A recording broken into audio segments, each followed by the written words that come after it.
And I believe the stats were when Durant matched up against Gordon, he was 3 of 13 in game 2. And Gordon is so athletic. He's one of those guys that's an explosive. He's an older guy now, too. I mean, he used to be part of the dunk championships and always in the mix, but he's getting a little bit older, too, but he still understands his role, and that's the other part.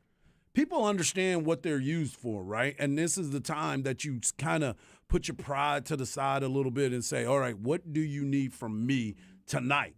And that's going to be something, too, that all these teams need to look at. They need guys to come off the bench for Phoenix. They need guys that are willing to come off the bench and do something. Yeah. Give us something. Guys who want to win but understand what they need to do to win. Yes. And, like, Bismarck Biyombo is trying, but he just offensively is inept. Not there. Yeah. And so it's a problem at points. I will say with Aaron Gordon, he's a guy that you always liked in Orlando. You thought he was a really good player, but he just couldn't seem to put it together. And one of his big flaws was he didn't have the defensive intensity that was needed. Mm-hmm. And people are just like, no, he's just a guy who wants to dunk. He doesn't want to do it. It's funny when you put a guy on a winning team with a good coach, how much things change than on a team that's not winning and has a losing mindset and we're just going to get draft picks that guys don't want to play defense. And then you put them on a winning team, and they're like, oh, no, you want me to guard Kevin Durant? Awesome. I'm up for the challenge. Let me go out there and do it. So that's one of those ones. It's just funny to watch. When you watch him play now, I remember when he got traded there, people were like, oh, this is a terrible pickup for him. He doesn't play defense. Yeah. And in just a year and a half, Mike Malone has turned him into an extremely valuable weapon and a guy that they were able to trade for at low value because people thought he was not going to play defense to a guy who is now a big piece of this team, probably as big, if not bigger, than Michael Porter Jr., who originally was supposed to be one of the big pieces. Yeah. That's a good point about that. The CP3 injury. Now, CP3, I understand what he is now, so I'm not saying CP3 is that valuable to the Suns, blueprint to win. But they are, listen, basically reserves for them are scarce.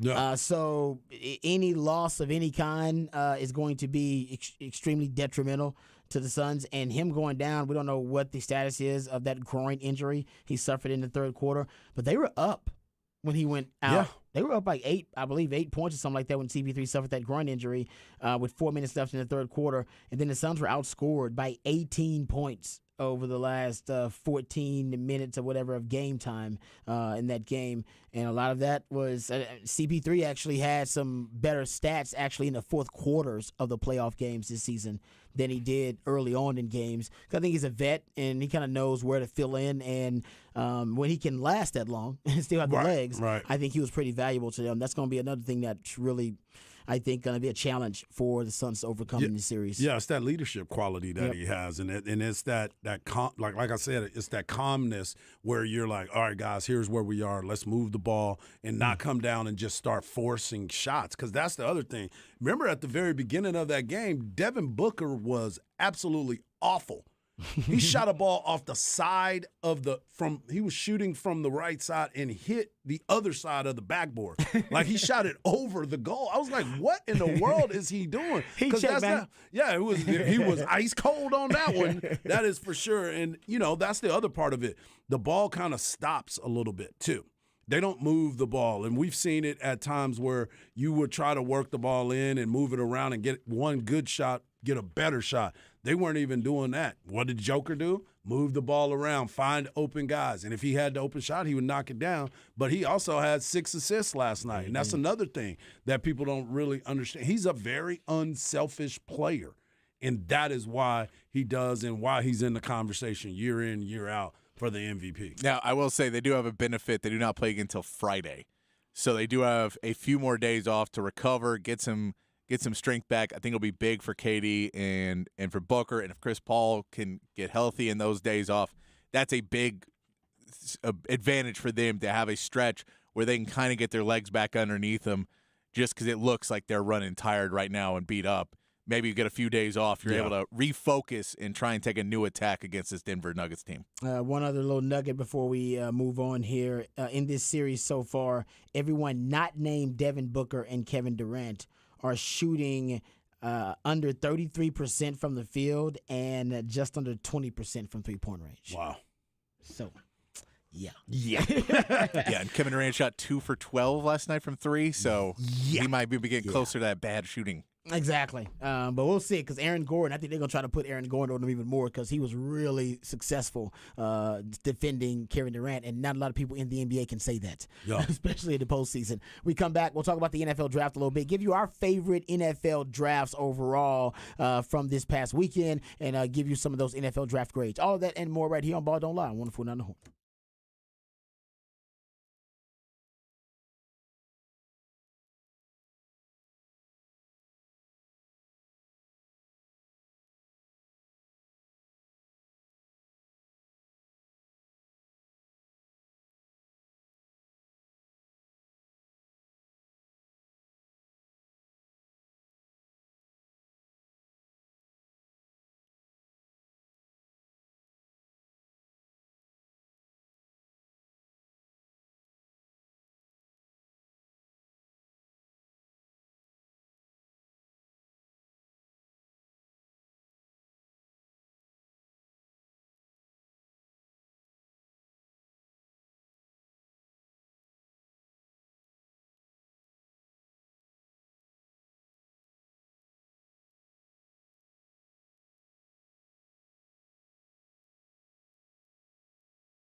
All right, welcome back to Ball Don't Lie right here on 104.9 The Horn, top of the charts Tuesday. That's my man Patrick plays jams that reached the top of the Billboard charts on this day in history.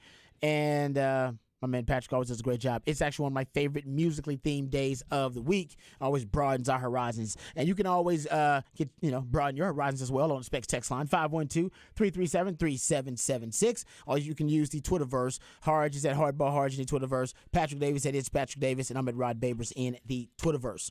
All right, gentlemen. We're still talking about and reflecting on the NFL draft.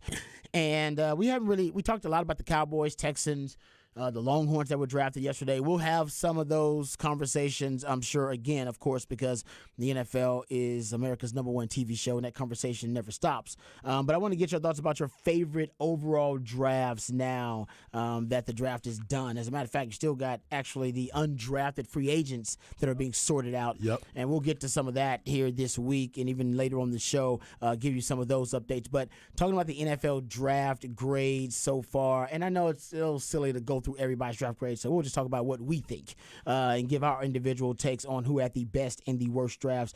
I hate to throw it out there. It seems pretty obvious to most people that the Eagles had one of the best drafts, and we've been talking about this since round one. And yes, it is the case that you could make the argument that they had the best draft if you want to. Very true. Yeah, you could. It was a phenomenal draft, and Howie Roseman, he is top 3 best GMs in the NFL. They got Jalen Carter in the first round, who some people said may have been the best overall prospect. Got Nolan Smith in the first round as well, late in the first round, and in the third round, Tyler Steen got an offer. Man, they love loading up on the lines of scrimmage.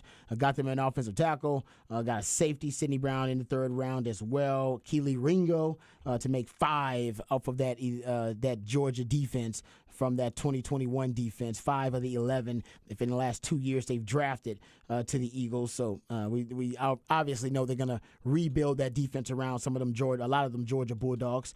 And in the 6th round, they got Tanner McKee, and 7th round, of course, Moro Ojimo, who was seen as a higher grade. Yeah, a lot of people had him as between a 100 and a 120, 130 ranked prospect, and he ended up being drafted 249th to the Eagles. Yeah, and you can look at, and we talked about this a little bit yesterday when you break down what they were able to do. The Philadelphia Eagles, they shored up some spot. They provided themselves some depth, some things that we were talking about the Cowboys that they needed to provide more depth at certain positions. I think they did in a couple places, but there were probably some things that were probably missing. I still gave them a B. I thought they did some good things. But when you look overall at some of the players that were picked up throughout the NFL, you look at what the Chicago Bears, and I know people are like, huh? The Bears. I like you the start Bears. looking at what the Bears did. They brought up an offensive tackle, which they need. They needed an offensive tackle in Darnell Wright.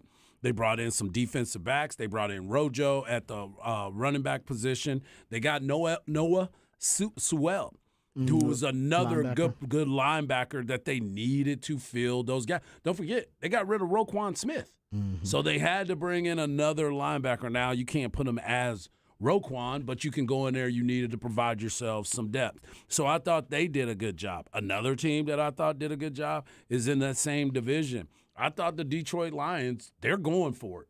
There's no doubt about it in my mind. They are looking at the fact that Aaron Rodgers is out of their division.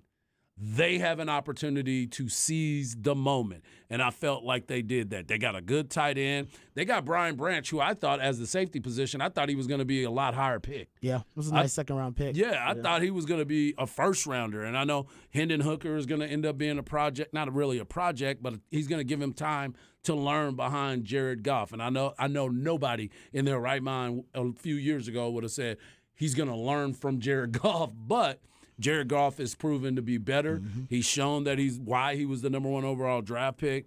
And they bring in Jahmyr Gibbs. I know some people felt like it was a reach to go get him that early, but we were talking about him going to get Bijan at one point. So, that's still a good back for who they are. And they got rid of who was Williams from last year. He's out of there. And then they traded Swift. This was a huge pickup for them. Yeah. And he's going to be an impact day one type of player for them. So I looked at those two teams, and I thought they did a really good job considering what they were at before. I know you almost had to consider Swift to be basically a draft day kind of pickup for the Eagles, too. Right. You got to add that in there. Traded Another to the Bulldog, too, Eagles. by the way. Yeah. I didn't even think About that. Yeah. Wow. Another Bulldog. Yeah, there's something going on there. Yeah, for sure. There's There's something definitely going a on. pipeline. I will add for the Lions, I think the Hendon Hooker thing makes a lot of sense with Ben Johnson when you talk about being able to make a quarterback like Jared Goff, who had issues reading defenses, and one of the major flaws people would have with Hendon Hooker was he was in more of a gimmicky offense where it wasn't necessarily so much more about making reads and trying to run that Ben Johnson will be able to teach him as a quarterback coach or as an offensive coordinator, help him figure out how to read these defenses and do what the Lions want to do. I think it's a good matchup for if Jared Goff works there, then that's kind of some of the similar problems that Hendon Hooker would have of figuring out defenses. Yeah. Yeah. No, and I would say if the Lions believe that they can make a run here, like they're ready to compete and win the division and then compete for a championship and try to make a deep playoff run, the Jahmyr Gibbs draft pick doesn't look as bad. No, not now. Because it's a top 5 offense, and now in addition to the top 5 offense, you've added one of the best receiving backs out of the backfield in the last 10, 15 years in college football. I mean, that's how good Jahmyr Gibbs was out of the backfield as a receiver, almost like Percy Harvin type numbers. So if they believe he can add another dimension to that offense, make them even more lethal, then yeah, I mean, I agree with the pick. If you made that, it's like the Bijan pick, right? We talked about this. If the Eagles had picked Bijan, which there's evidence to believe that maybe they would have now traded for DeAndre Swift because Bijan was gone already by then because the Falcons drafted him, that would have made sense because they're looking at him as their last push. She's their last piece so that they can make a championship push. So the Detroit Lions draft, I didn't like the top of it, but I like the pieces meat that of they it. put in it. I like the body of it, like the meat of it, like the middle rounds of it, but I didn't like the top of it because they did draft 2 non-premium positions, running back and linebacker. That was 2 the other first-round part. picks. That's right. But they love Luke. Is it Luke Campbell? Luke Campbell, the middle linebacker. Yeah. I mean, they love him. They think he's great. I also like the Colts draft. Jack Campbell. Jack Campbell. Why do I want to call him Luke Campbell? Because he looks like a Luke. I don't know why I want to call him Jack Campbell. Thank you. Well, you're thinking of Jack Hammer. No, I don't know why Luke popped into my head. 4-letter name. Anthony Richardson, I like that pick as the upside freak. And they got Julius Brents, the K-State corner, in the second round, which honestly, he was one of my favorite draft prospects at the cornerback position coming out. They got the North Carolina receiver Josh Downs in the 3rd round. 4th round, got themselves a tackle. They had a ton of draft capital they used. Adebora, they got him in the 4th round, the pass rusher from Northwestern. Unfortunately, as a Texans fan, I like the Colts draft. Thought it was a good draft. And it's going to be something that you're going to face for years to come. You're going to see a ton of it. That's the other part of it, too. And they got a quarterback that's very mobile. Well, they got a quarterback that's mobile and a coach that knows how to weaponize that kind of quarterback because he came from the Philadelphia Eagles team, and we saw what Shane Steichen is how you say his name, I believe, what he did with that Jalen Hurts experiment, turning him into an MVP caliber quarterback. Yeah, it's going to be interesting to see how that division kind of shakes out. You talk about it before. You look at who's in it. You got Indianapolis, you got Houston, you got Jacksonville. Young QBs. And they're all, they're all young QBs. Yeah. So you look at Jacksonville and who they are, they've already proven that they've gotten better. They're going to continue to get better. I'm a big fan of Doug Peterson. I thought he was a great coach before, especially once you win the Super Bowl, everybody looks at you, and then he gets run out. Then they get back to the Super Bowl, and so it's like, was he really that great? It's the system. Well, now you're looking at what they were able to do, trying to bring in different pieces on the defensive side of the ball as opposed to a mini on the offensive side. So we'll see how that ends up, but Jacksonville's going to be somebody to pay attention to for a while. I know it's strange, but the Rams didn't have a first-round pick, but they had a decent draft looking at the middle rounds of their draft because Tre'Vius Hodges-Tomlinson, I did not know he would fall. I didn't think he would have. 6th the 6th round? Thorpe Award winner. That's crazy. Yes. I could not believe that. And I'm surprised some team didn't say he's the Thorpe Award winner is Yeah, where? yeah. In the 4th round, somebody go, what? Thorpe Award winner? Best Yes. DB in college football? Phil where? We'll take him. We'll take him. Nobody did that. I mean, what do you think it was for him to be able to fall I don't know. that? Maybe an injury. Yeah, that medical nobody red flag, undisclosed. something Yeah. like that, man. I can't think of it. He was short. He's really short. Yeah. I mean, he's Rod B short. I'm talking about maybe 5'8", 5'9". Okay. He's real short. You got a shout I out for believe. the 5'8"s. That's Hey. what somebody told you yesterday. Yeah, They were like, Rod, shout out for the out there. 5'8"s. Trust me. But the 5'8", you will drop in the draft. Yeah. There will be significant droppage for your shrinkage. Trust me. It happened to Rod B. I was like, I went to the combine. He thought I was 5'11". I was 5'8", and it was like a disappointment across. They're like, across "Oh, all man, come on." across all the teams I visited with, every time they were like, "Oh man," I was like, "I can't help that." Right. guys. right. Y'all are- I've been here all my life. You seen my tape. So I can imagine what Bryce Young went I through. locked Like, down. Exactly. I locked down. You can't control that, man. But they got Trevius Hollis-Tomlinson in the 6th round. They got O'Shawn Mathis in the 6th round too, They did. and Zach Evans And Zach Evans, in the the running 6th back. round. That's right. I don't know if anybody had a better And they 6th got the round. safety from Oklahoma State. Yes, Jason Taylor. Yeah. He was really good. Yes. Like I said, I don't know if anybody had better late rounds than the Rams. Right. 6th and 7th round. They got some great picks there. They got volume picks. They did. And Yeah. also, I like Seattle's picks. Seattle also had a draft. They're trying to win now. They had a win now Yep. draft. Yep. All right, like, now we're not building for the future. We're in win now mode. They got the cornerback from Illinois, Devin Witherspoon. They got Jackson Smith and Jigba also in That's the a 1st great round. pick. Oh man, that That's a wide great receiving pick. core. That's a great. Where's that wide receiving core rank for you guys now? Ooh. I mean, DK you can't keep Metcalf. them all, though, right? Jackson Smith and Jigba You can and for Tyler this year. Lockett. For this You year. can for For 1 this year, year. where are they? For For 1 this year. year, and then Lockett's got to go, right? Oh yeah, one of them's gonna leave. You can Well, keep both, Lockett- but Lockett he's is like the older. Bengals. The Bengals gonna Yeah. lose Yeah. one of theirs too. Even though the owner said, not the owner, but the GM said he's gonna keep T Higgins. So I don't know who they're gonna lose. And they got my boy Charbonnet, the running back. They got Charbonnet. They got him as well. that was So a good pickup. That's a good look for that team. Dude, And- they got Kenny McIntosh in Yes. the 7th round. Another running back. You running back by committee. Don't forget. They wouldn't run the rock. Don't They got don't, Kenneth and don't Walker there. forget they always had injuries at the running back position They for did. years. Yeah. So Even last year. he was like, "We're not doing this again. You're right. We're Kenneth Walker gonna, got hurt we're last gonna year. load up." Yeah, you're right. We're That's a gonna good load point. up. Maybe you're right about that. Especially Pete Carroll. Yeah, You know he wants to run the rock. you know he does. He wants to run the rock. Yeah, so that I was do some- have a question for y'all go on ahead. this situation. You know, we've been talking about all the picks and how you got traded and where it all ends. When you look at what Denver was able to do and how it's over, all the picks are done that came in for Russell. Wilson, and that's Minnesota. I mean, that's Seattle. Do you think that they did okay Oh, with Seattle. their picks? Seattle won that pick. Won that trade. I mean, it's pretty obvious. You remember Seattle last year? They had behind the Jets. You could argue they had the best draft in the NFL last season. Behind the Jets, you could even argue their draft was better than the Jets if you want to. in certain places, In you certain, can't say depending that. on how Yeah. it is, they had, I believe, the 4th most reps or 4th most snaps contributions, heavy contributions by their rookie class. So their rookie class was really good. It was Yeah. exceptional for them. Remember Tariq Woolen?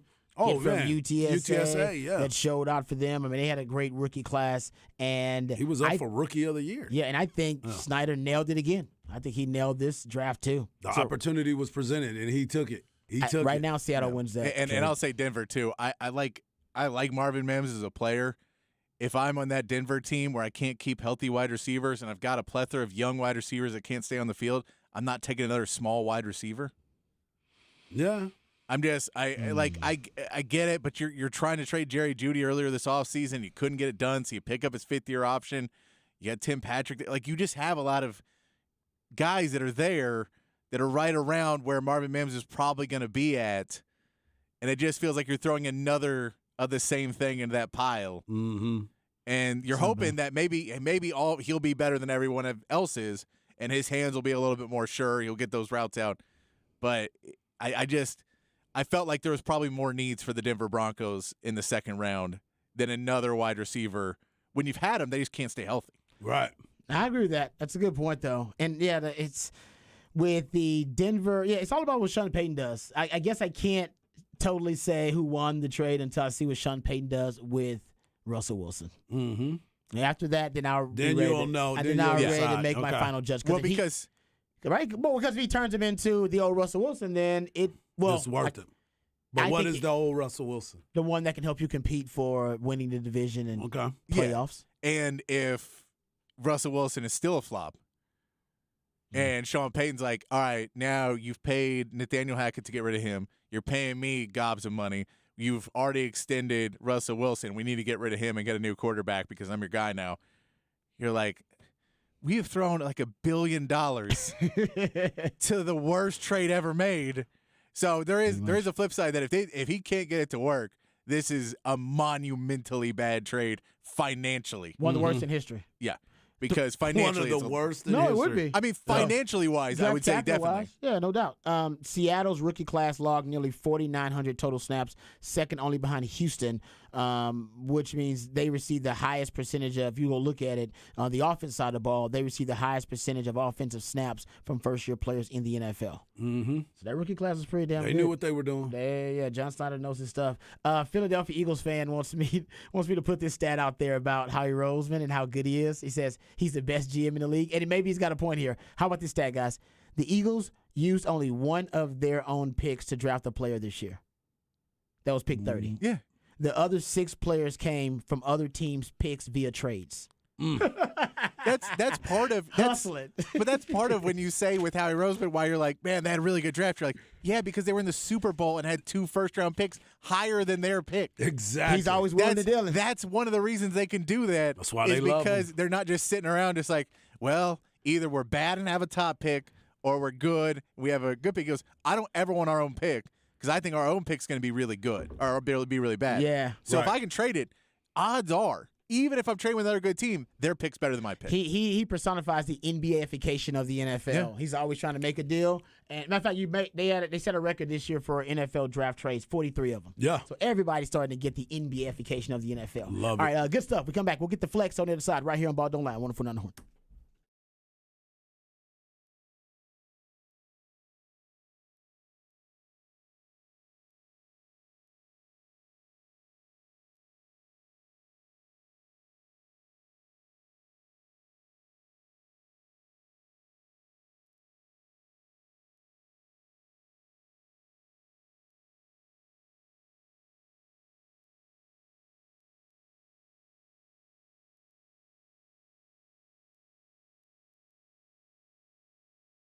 Hey, what's up, folks? Lifetime Longhorn Rod Babers here. Austin is a beautiful city, thanks in no small part to the skilled craftsmanship of Iron Workers Local Union 482. They've been helping shape this great city since 1935, and you see the labors of their love all over this great city in magnificent landmarks like DKR Stadium and the Pennybacker Bridge. And as the city continues to grow and thrive, so does Iron Workers Local Union 482. They don't go to the office, they build it. So if you're frustrated with your work choices and you want to change in your career, well, I would recommend becoming a member of Iron Workers Local Union 482 because you can accept the challenge of becoming the best version of yourself while helping shape Austin's economic development. Right now, they're hiring over 3,000 people for a huge project, and you can become a member of Iron Workers Local Union 482 and take pride in the type of teamwork and craftsmanship that helps shape the future of this great city. Maximize your potential and be your best self today by applying at ironworkers482.org. That's ironworkers482.org.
All right, welcome back to Ball Don't Lie right here on 104.9 The Horn.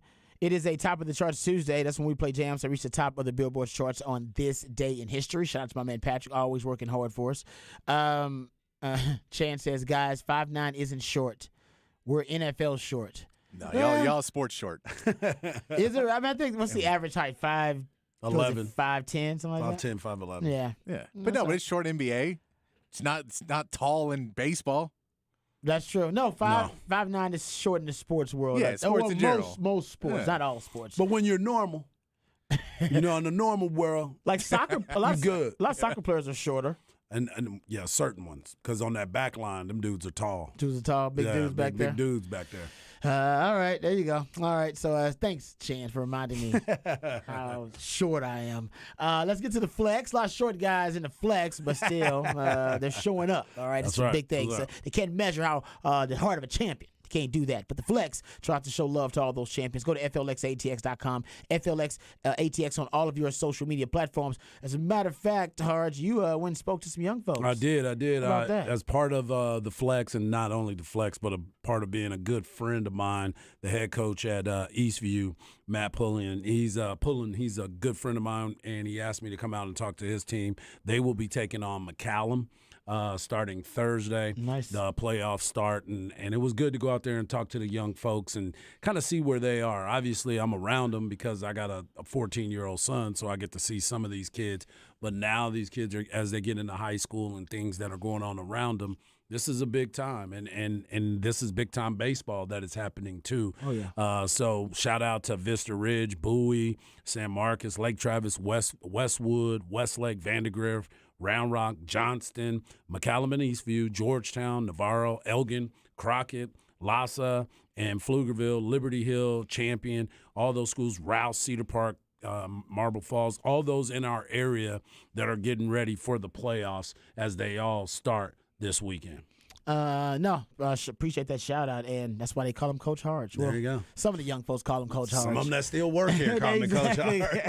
Harge. They do. Part of the Flex crew, as That's a matter right. of fact. Shout That's out right. to the Flex crew. All right, go check out FLXATX.com, FLXATX on all of your social media platforms. And tomorrow, I believe we're going to have the Wednesday Night Flex Yep. because we do not have baseball tomorrow. We don't have baseball coming up to this weekend. We'll talk a little bit more about that as the week goes on. Coming up next, we got to talk about the way too early 2024 mock drafts. Now, this is an exercise that the mock drafters like to engage in right after the draft is done to mock the next year's draft. And in a lot of mocks that I checked out 4 different way too early 2024 mock drafts. The Texas Longhorns are getting a lot of love. Hey, times are changing. We'll discuss that when we come back. Oh, by the way, Master Gardner wants us to know that 5'9" is one tall ass jockey. That is true. That's a very good point. Thank you for that. Giddy We'll come up. right back right here on Ball Don't Lie. What if we're not the Horn?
All right, welcome back.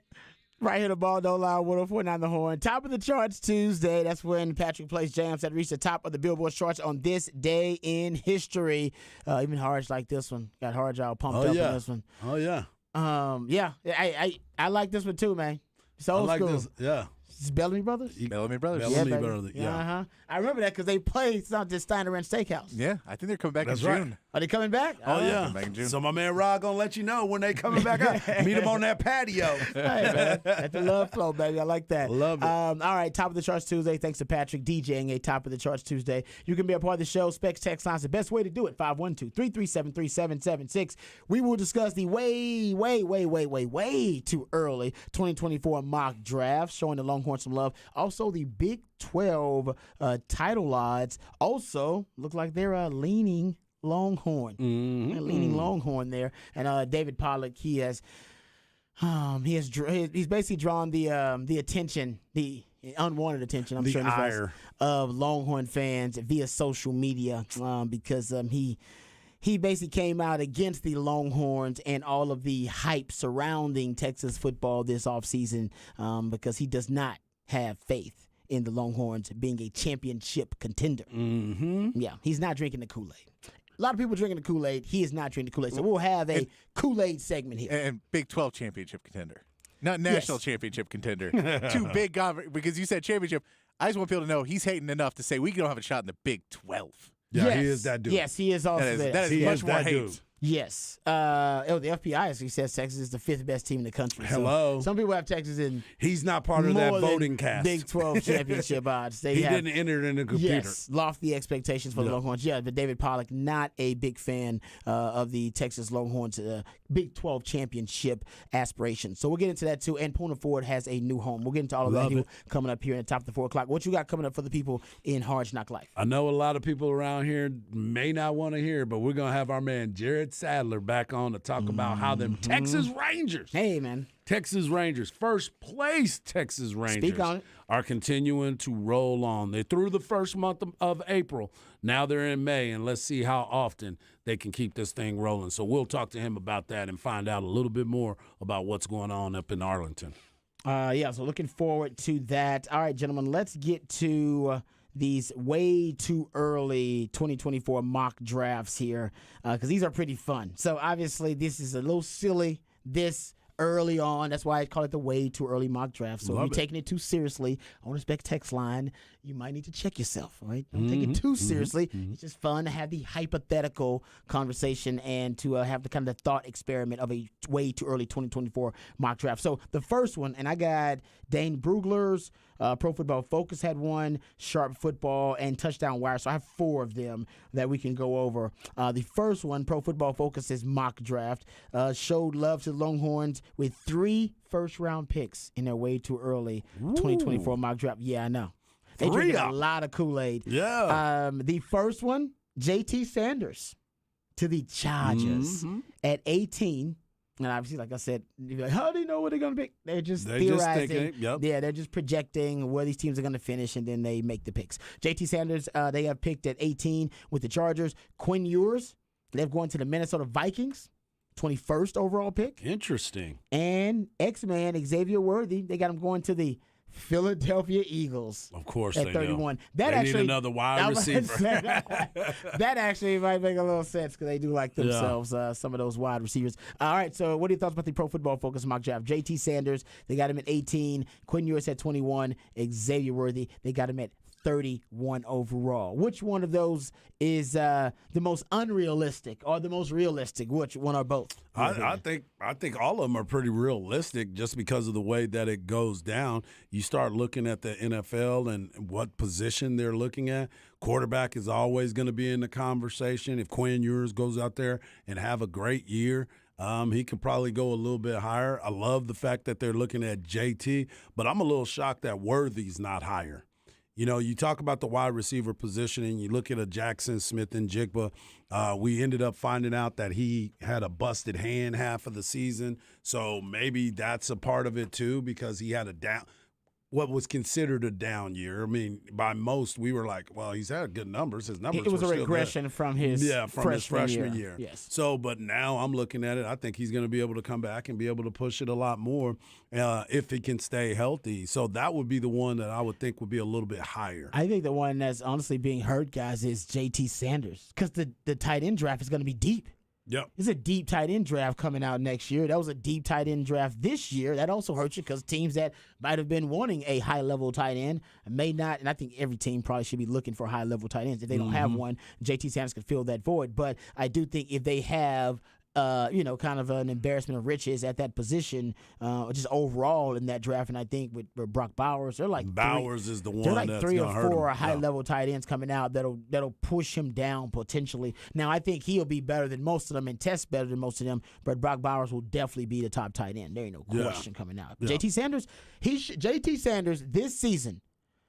And if he doesn't, I'm going to be a little upset with Sark. I'll probably blame it on Coach Steven. If he doesn't end up leaving this season with all of the records for tight ends at Texas, then something went wrong. Yep.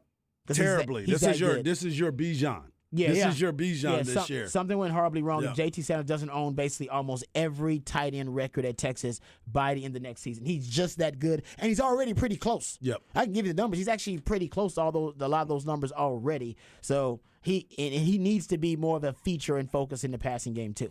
Yep. So that's Pro Football Focuses. Dane Brugler. Dane Brugler's way too early mock draft. I like Dane Brugler. Dane does Brugler's good. legit, yeah. He does good. Doesn't he? He's athletic. His big boy is called the Beast or something like that. The Beast, yeah. Yeah, it's pretty good. Quinn Ewers, he has going with the 10th overall pick to Washington. Eric Bieniemy getting Quinn Ewers. I like it. Then he's got J.T. Sanders going 24th overall to the Chargers. See, same spot, same team. That's wild. Different draft order. Different draft order. Got to go into the Chargers. Yeah. So actually, that makes a lot of sense too. If Quinn Ewers is drafted 10th overall, that means Quinn Ewers had a hell of a season. Well, that's my point. That's why I keep saying it's like one of the best quarterbacks in the country. So, because everybody keeps saying, well, what makes you think that he had that type of year where you can get to that number? And it's like, again, guys, you expect them to come out and be better than what they were the year before. Mm-hmm. That is what the progression is for everybody. No matter who you root for, you would want those two guys to be better. And if you go back and you look at his numbers weren't that bad. His numbers weren't that bad to compare to some of the guys that were drafted in the first round this year.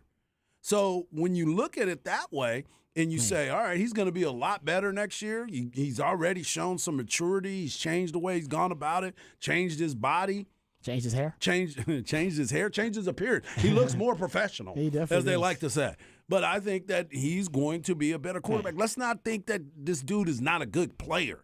That's the problem with everybody. It's like automatic, oh, he's terrible. It's a 5-star, bro. He's been out for an entire year. And He came back in. He was rated to be the highest rated quarterback in the history of modern recruiting. So Exactly. he's got the raw materials. He and definitely Sark looked that. has almost a pristine reputation when it comes to quarterback development. It's one Thank thing you. that he can hang his hat on. So you got the great quarterback nurturer, or one of them, and then you have the best set of raw materials, arguably at the quarterback position Ding, ding. in the country. So a lot of people, and a lot of skill talent around him. So a lot of people believe that it's going to be almost.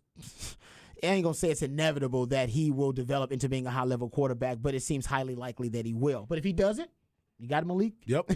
You got somebody that's ready to go. There's a contingency plan there. Malik looks pretty damn good, and the transfer portal is closed, Right. and he's staying. And he's here. So we like that's that. right. So that's a good thing. So exactly, if y'all want to laugh about the Quinn Ewers thing, that's fine. This is Dane Brugler, so this is this guy's well respected, and like I said, if you're taking it too seriously, then come on, guys. Let's not overthink it. That's why they titled way too early. Yeah, even they understand now. All this is probably going to change, but it just gives you some of the kind of raw projections. Yeah. Touchdown Wire, they do a good job too. They only have one Longhorn in their way too early mock draft, and that was X-Man. Got X-Man going 20th overall to the New Orleans Saints. I like it. And Sharp Football, who also does a really good job, Warren Sharp, he's got his way too early mock draft, and only one Longhorn in his way too early mock draft, and that's X-Man. Yep. A 32nd pick to the Chiefs. Come on, man. Oh, he's got to pray that happens. Yeah. He ends up with Patrick Mahomes throwing the football. Ooh, Talk about stretch him talk out, about dog. making a career. Yeah. Oh man, I'm down with that. So out of the four, That'd be good for him. that'd be great for him. Yeah. Out of the 4 mock drafts that I looked at, Pro Football Focus, Dane Brugler, Touchdown Wire, Sharp Football, X-Man is in 3 of the 4, and JT and Quinn are in 2 of the 4. Yep.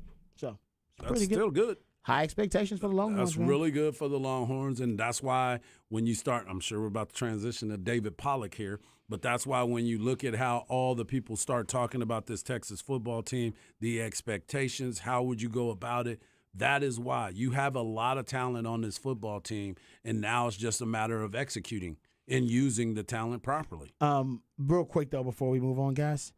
Okay, I'm just looking at these way too early mock drafts. Like I said, way too early. Don't take them too seriously. Yep. But in the Pro Football Focus one, the Sharp Football one, as well as the Touchdown Wire one, all of them have the first 2 picks all the same. It's the Cardinals picking 1 and 2, picking Caleb Williams and Marvin Harrison. That'll be beautiful for the Cardinals. They got Cardinals going 1 and 2, which means they're done with the Kyler Murray experience. Oh yeah, It does. Also, it means that the Texans are really bad next year, which is not going to be the case. We know. Oh, but yeah, that's a good right point. because that's right. We hope that. Yeah, we hope that. We know this team's doing great next year, right? He's back.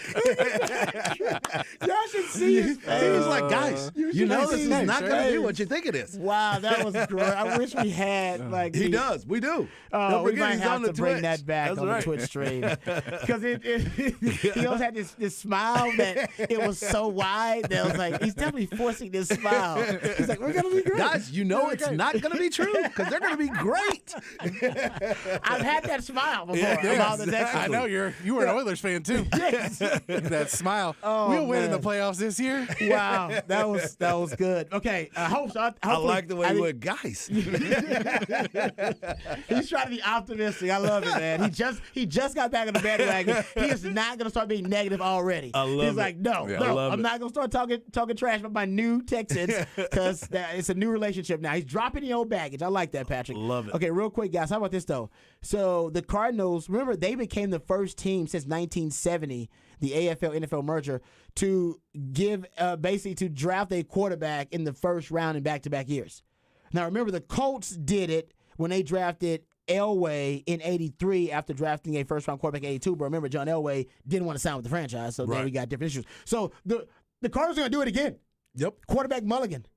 Right? They're going to take another, not back-to-back. That's My smart, point, though. they're going to give up on their quarterback. Some would say prematurely, but they're going to give them so they already shown the propensity to give up on a quarterback early on, and now they're going to give up on Kyler Murray after signing him to that long-term deal, if indeed these way too early mock drafts Come on, come man. to fruition. It's way too early. They're not giving It is up way on too early. They're going to work But would you something do it? out. Would you do it? Would you take Caleb? Hell to the yeah. Patrick, would you take Caleb and drop the Kyler Murray thing? Yeah. Trade. So that's everybody that's would how do the it. Texans going to be a part because of I'd be it. trying to trade Kyler Murray You gonna off be and just be trading like, right look, now. I I can don't get think some. anybody. That's going to be the thing. Can you trade Kyler Murray to Yeah, somebody? someone will take him after the draft when they or like when they don't have their guy. Because again, I know everybody still thinks there's going to be like 4 or 5 good quarterbacks in this draft. There will be probably 2 like pretty good prospects, and then some other guys that are question marks. Because that's how it is every year. Wow, Kyler Murray, such an acquired taste. He definitely is. Right, I just wonder what team is Yeah. going to cover. I know some Somebody team will, but for the price tag too. And now Yeah. after you know a lot of the baggage about his lack of professionalism, I should say at times. Yeah. It all depends on what that price tag is. When you say, "Do I give you a second and a fourth and a fifth?" Like, am I not giving up a first round pick for him because you just need to get rid of him? No, you can do what the Texans did with Brock Osweiler. Remember they gave up the second round pick to the Browns. Like I take don't think the- he's at that level take yet. the I don't think he's contract at. and we'll give you draft capital. I do not think he's at Osweiler level mistake yet. He's not an Osweiler. The Brockopolis. He's not there yet. No, I agree, but just I do think the Cardinals, if they get that number 1 overall pick, I don't know if they'll get 1 and 2 because I agree with Patrick. I don't think the Texans will be that bad, but I do think they'll give up on their Kyler Murray if they get that number 1 overall pick. And right now, they control the draft for 2024. Yeah. They got way more draft capital than everybody. I think the Bears and the Packers are behind them, but they are way ahead of the Bears and the Packers. Yeah. I would agree with that. It is the Cardinals draft. I would agree with pretty that. much to screw up. Okay, real quick, let's get to the Vegas odds, because I think that'll lead us into the David Pollock, and then we can get to Jared Sadler, who's coming up next to talk about the Rangers and their winning ways. Which, man, they just keep the winning going. They try to do their best. Everybody been talking some trash on the Rangers. They thought it would be some kind of short term, just kind of flash in the pan start to the season. No, there's some substance behind it. Hard tried to tell y'all that. I tried to keep y'all impressed. He tried to tell y'all. Him and Chipper. Yep. We had Chipper on. Hall of Famer tried to tell y'all too. But we're going to bring Jared Sandler on to talk about it as well. Okay, so 2023 Vegas odds, gentlemen, for the Big 12 championship, or the Big 12 conference winner, I should say, is the way they phrased it. Texas far and away best odds. Not even close. Plus 160. Oklahoma's at plus 300. Kansas State, defending Big 12 champion, at plus 750. Tied with TCU. And then Texas Tech, we all know it runs through Lubbock. We ain't gonna say what. We ain't gonna say what runs through Lubbock, but it runs through Lubbock. There it is. They're at plus 900. Baylor at plus 1700. Oklahoma State at plus 2200. UCF at plus 3500. BYU at plus 4000. Cincinnati at plus 4000 as well. And then there's Iowa State plus 5000, along with Kansas. Kansas, that's good value at plus 6000. Yeah. They're finished, they're picked to finish, 10th in the Big 12? Then West Virginia at plus 7,000, and U of H. Ooh, people have no faith in Dana Holgerson. Man, he is out. He's plus on the way 8,000. out right now. I've got a buddy that played at U of H, and he tells me every single time, I can't wait for him to get out of here. I can't wait for him. I would talk to him. I'm like, hey, man, you need to make sure you get us the suite ready. We coming down for the game. He's like, I'm not supporting that mess. I'm not supporting it. I was like, okay. No, you're right, because they also, they've had some complaints from players there as well. If he wins, he'll be back. Yeah, but if he of doesn't, course. I think he's on the hot seat. Speaking of David Pollock, he recently was and I got this from Joe Cook, so Joe Cook always does a great job. Apparently, Joe Pollock was on College Game Day. There's kind of a game of true-false, and he put it out. The prompt currently is Texas will win the Big 12 title this year, true or false. RG3 said true. Yep. Pete Thamel said, quote, I think the Big 12 champion this season will be the same one as last season, so he said K-State. And then David Pollock said, not a chance. Of course he did. Not a chance. He's not a big believer at all. Okay, I'll say this to be devil's advocate here. How many Big 12 football championships has Texas won since the inception of the Big 12? 1996 or 7, whatever the hell it started? How many have they won? 3, right? Okay. That's why he said it. That's why, and How I many- saw how him when many he have said they, it. How many have they competed for? Yeah. Like 7? Was it that many?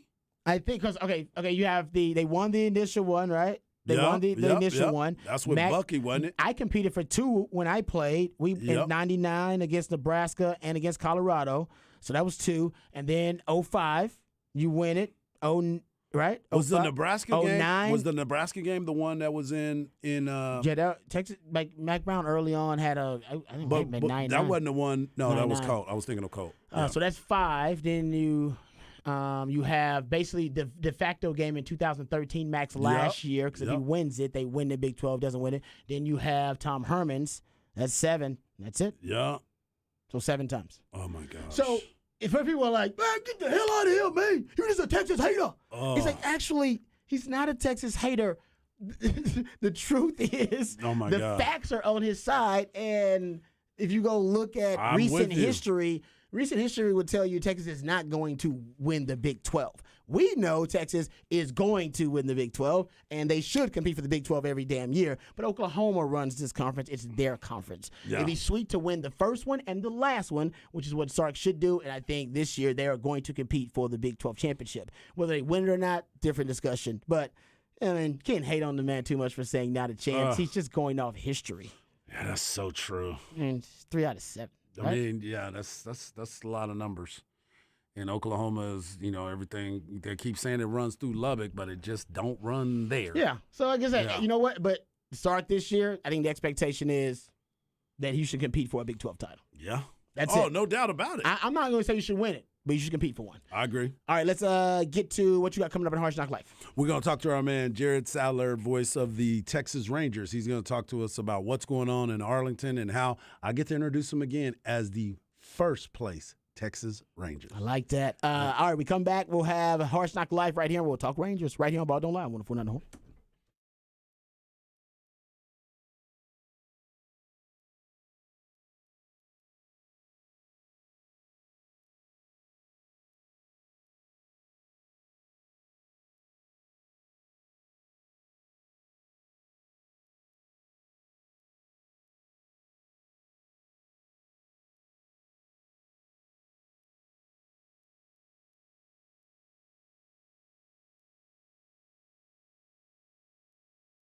Hey, what's up, folks? Lifetime Longhorn Rod Babers here. Let me tell you about Apple Leasing, because Apple Leasing, they're my good folks over there, good friends, and they want to make you your friends as well, because they'll help you out. They'll walk you through every step of the car buying process. They do a great job. They've been in business here in Austin for over 40 years because they do it the right way by making sure that customer satisfaction is their top priority. The professionals over at Apple Leasing can help you get the price you want, the payment you want on the car that you want, and all it takes is one phone call or one click on Apple Leasing's website, and you'll get a quote on any make or model vehicle that you want. They can even give you an estimate on the value of your trade-in right over the phone. They have a simple interest easy lease that makes everything simple. It's going to give you flexibility and possibilities and options to help you find the vehicle that fits you best, but more importantly, the vehicle that fits your budget best. My man Harge, he knows all about that. Yeah, the reason why I know so much about it is because I am an Apple Leasing customer. Not only am I an Apple Leasing customer, my entire family is as well. They have done a great job. And as Rod was talking about, the simple process of you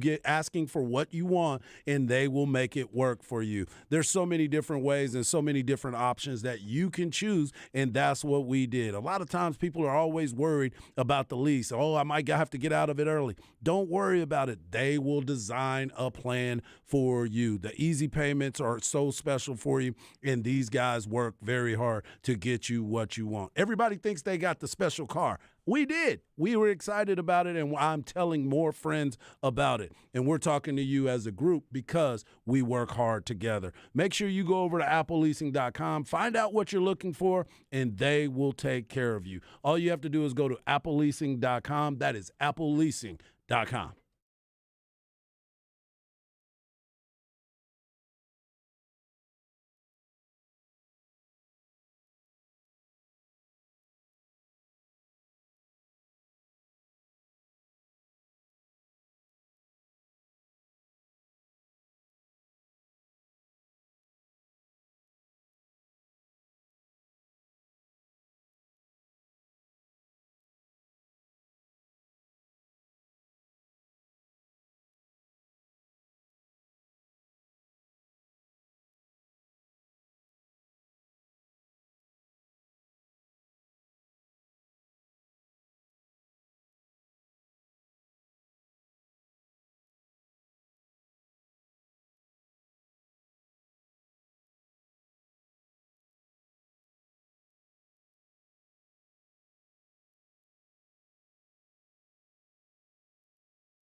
Welcome back to the Top of the Charts Tuesday edition of Bar Don't Lie. It's your boy Hardball Hard. You can follow me on Twitter at Hardball Hard. You can follow my man Rob Babers at Rob Babers. And you can follow the man behind the glass at It's Patrick Davis. We also love it when you're a part of the show. Hit us up on the Specs text line 512-337-3776. And joining us on the Vaqueros Cafe and Cantina hotline is a man that has been pretty happy these days. You can follow him and listen to him on the Rangers Call through all the stations. You can follow him on Twitter at Jarrett Sandler on Twitter. Jarrett, how you doing, buddy?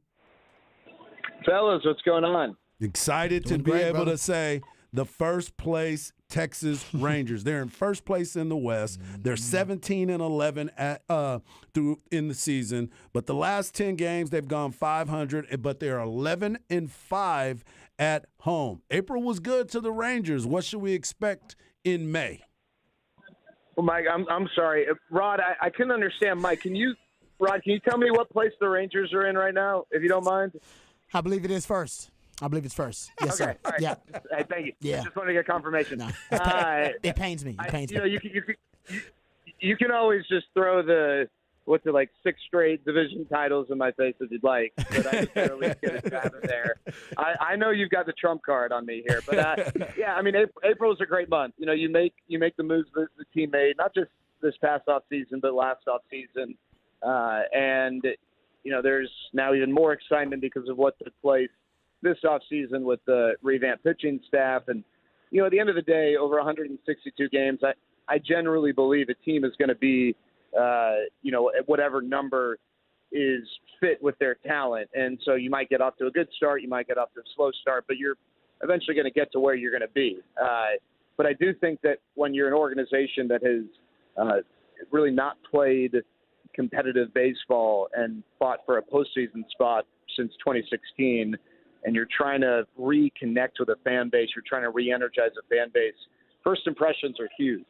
I don't think it's insignificant that the Rangers won on opening day. It's not the most significant thing in the world, but I think that was of some significance. And then to have a great first month and to do it with some big crowds like they had against the Yankees, I think is also significant because, like I said, first impressions are important. They stick, and for a team that's trying to prove that they are here and not going anywhere, I think that to have a good first impression for this fan base, I think is of some level of importance. And to whatever degree the players need a little bit of a confidence boost after again 6 years of just being, for lack of a better word, irrelevant. I think getting off to a great start is important for that purpose as well. Yeah, no doubt about it. I want to talk about this, the Texas pitching staff. They got an ERA of 3.43. They've only got one complete game, and that just happened just recently with Eovaldi against the Yankees. But I wanted to bring up Jacob deGrom. People have been asking about it. He was placed on the 15-day DL. He's had a history of injuries here, and that was the risk, right? When you go out and get a guy like that, you want to take the risk of, hey, this guy's going to go out there and pitch well for us, give us a chance to win our division, but we also might have to put him on the DL from time to time. How are things looking for right now for the Rangers and Jacob deGrom? Yeah, I mean, I think not to not give you a good answer. I think we'll know more at the end of the week because that's when they plan on reassessing what progress he has or has not made. I think there is optimism that because it's inflammation and nothing structural, which is something he's experienced in the past before, that this could be a quick stint on the injured list. But a lot of it depends on how he responds. In the past when he's had a quick trip on the IL with the Mets for something similar, it's because he's responded well, the inflammation has gone down, and they deemed that he was fit to pitch. There's never a guarantee, but I think there's optimism that that's going to be the case. But we'll probably know more Thursday, Friday, Saturday, sometime around then. We're talking to Jarrett Sandler, and you can follow him on Twitter at Jarrett Sandler. And, Jarrett, before we let you go, I know you're kind of on a tight schedule and you got some things you need to take care of before the game tonight, but I wanted to ask you about Josh Young. I mean, this guy is somebody, he's batting .270. He's got 6 home runs. He's right there at the top. He leads all rookies in hits, homers, RBIs, and runs scored. What can we expect for him even more so once the season really gets going? Is this going to be something that's sustainable? Yeah, and first of all, I apologize that I have to cut this short. We're adding Ezekiel Duran on the pregame. We need a translator just so that he's fully comfortable, and so got a few schedules we got to line up. So I apologize for that. But No, you're fine. Yeah, I mean Josh has been great. We should learn here in the next day or two who the American League Rookie of the Month is for the month of April, and I think Josh has got a really good chance to be that guy. He just set a franchise record for home runs and RBIs through the end of April by a rookie. And I think you look at the Rangers lineup, it was important that Josh Young produced because they have him smack dab in the middle of that order. And, there were questions at the beginning of the year, hey, this could be a good lineup, but are they going to be top heavy? And some of the guys who could change that and give them depth have performed well, and none more so than Josh Young. And it's not just at the plate, too. He's been really good defensively. That's been really fun to watch. He doesn't have the strongest arm, but it's a very accurate arm. He's done a really nice job coming in on balls. He's shown good range to both his left and his right. So just in general, I mean, you can nitpick. He's swinging and missing a decent amount. The strikeout numbers are high. Yep. But if you just look at the finish, the total product through the month of April, I don't know that you could have envisioned, within reality, within realistic possibilities, it going any better for Josh and for the Rangers. And Garcia is definitely living up to his all-star caliber type of play, leading the team with 8 home runs and 30 RBIs as well, and playing some really good right field also. Yeah, no, for sure. There's some guys who they just have a knack for driving in runs, and you look at Adolis' RBI numbers this year and last year, and even his first year in 2021. He finds a way to get guys in, and he's the Major League RBI leader for a reason. He's had some big hits, and then obviously that big 3 home run game a week and a half ago was a lot of fun too. But he's been a lot of fun, and he's the guy who still gets the loudest cheers from the fans. He's the most electric player. He's the one that I think fans, really connect with just because of the emotions, and that's definitely been really rewarding to watch him now be able to do this on a team that's been winning some games. Well, we appreciate you taking the time. I know you're a busy man, and we'll get you back on when you have more time as well, man. And keep doing a great job. We love listening to you, and hopefully the Rangers will be in first place, and you can give Rod a little bit more crap, right? Yeah, I appreciate it, fellas. Thanks so much for having me on. You got it. There he is, Jared Sandler. You can follow him on Twitter at Jared Sandler. And he's right. When you start looking at this Rangers lineup and how they're piecing it together, and we didn't even get a chance to get into this, they're doing it without Corey Seager. Corey Seager is still out. He should be getting ready to do a rehab stint. We might see him here in Round Rock. He might go to Frisco, but he might come down here and get some at-bats before he can go back up there. He's doing an interview with Duran here, who's been playing a little bit more shortstop because of the injury to him, and they've been holding it together. They still haven't really hit their stride yet because they're still, as he talked about, Josh Young is swinging and missing. He's got 35 strikeouts to 7 walks. That's not what you want to see. But as a big third baseman, he's still batting 270, and he's driving in some runs. And then you look at Garcia in the outfield. He, too, 27 strikeouts, 9 walks, but he's driving in 30 runs. I mean, there's some swing and miss rates that are there that you don't really want to see. But that's Major League Baseball. That's baseball, period. That's how baseball go. That's how baseball go right now, and that is what they're doing. And I want to give a shout-out to their catcher, Jonah Heim. He's doing a great job. I've been a big fan of Huff, the catcher in Round Rock, and I thought he was going to be the guy, but Heim is keeping him away from him. He's batting .300, leading the team in batting average, not counting Corey Seager. So he's done a good job behind the plate. So this is a team that – they look like they're built to last, but you still got to make sure that Jacob deGrom is healthy. That's the other part. What's the most surprising thing about the range? Because you said you saw it. You saw them being much improved, and you was like, no, it's going to be sustainable. You just don't know how they're going to be, a team that's going to make a playoff push, but you said, no, they're going to be much improved. What's the most surprising thing about the turnaround for the Rangers? I think it's more of the camaraderie that they've been able to form. I think it's, you're bringing in different guys, different attitudes. You bring in Bruce Bochy. Yeah. Bruce Bochy, the calming voice, a champion, a guy that's been around this game for quite some time. And the pitching staff, Mike Maddox, he's in there handling the pitching staff. I didn't even bring up Martin Perez, who's 4-1. And, we were talking about him a lot last year and what he was able to do, the consistency and the rotation. I mean, we were talking about them as 3.43 ERA. Martin Perez has a 2.41 ERA. And he's not even getting the conversation because everybody's talking about DeGrom. Because they dealing, man. Right. Yeah. And then Uvalde getting the first complete game of the season for the Rangers. The games kind of change where they're breaking it up in segments. And you very rarely have these guys that are able to go deep into the ball game. Well, Uvalde was the one that did it. And so now maybe they start stretching some guys out. Dunning has been doing a good job for them as well, getting 2 victories. And, just these little pieces that, again, Bruce Bochy is able to piece together in them to continue to win. It is it's bad news for the Astros. Especially with the injuries, too. Exactly. We know the Astros are going to find their way. They've started slow, so I'm not panicking and freaking out. But they didn't have to start slow with the Rangers starting fast. Right. It was a slow start, and then they had to deal with the Rangers slow start, and the Angels have always been a mess. Yep. But with the Rangers start, that puts maybe a little bit of pressure on the Astros in that division. Let me ask you this: if with all the moves that the Rangers have been making through the last 2 off seasons, Shohei Ohtani's still out there. Ooh, Shohei Ohtani's out there. That's crazy. He's gonna be a free agent. He's gonna be a free agent. Man, he's about to break the bank. That's my question. Do you think the Rangers will make another push to get another big arm and a bat at the same but time? isn't everybody going to be competing? There are, but I mean, you're talking about going up against the Yankees and right. The Dodgers are going to be trying. Which to we get hadn't even all talked the big about the spenders. Yankees yet, All the about big how the injuries that they have right now.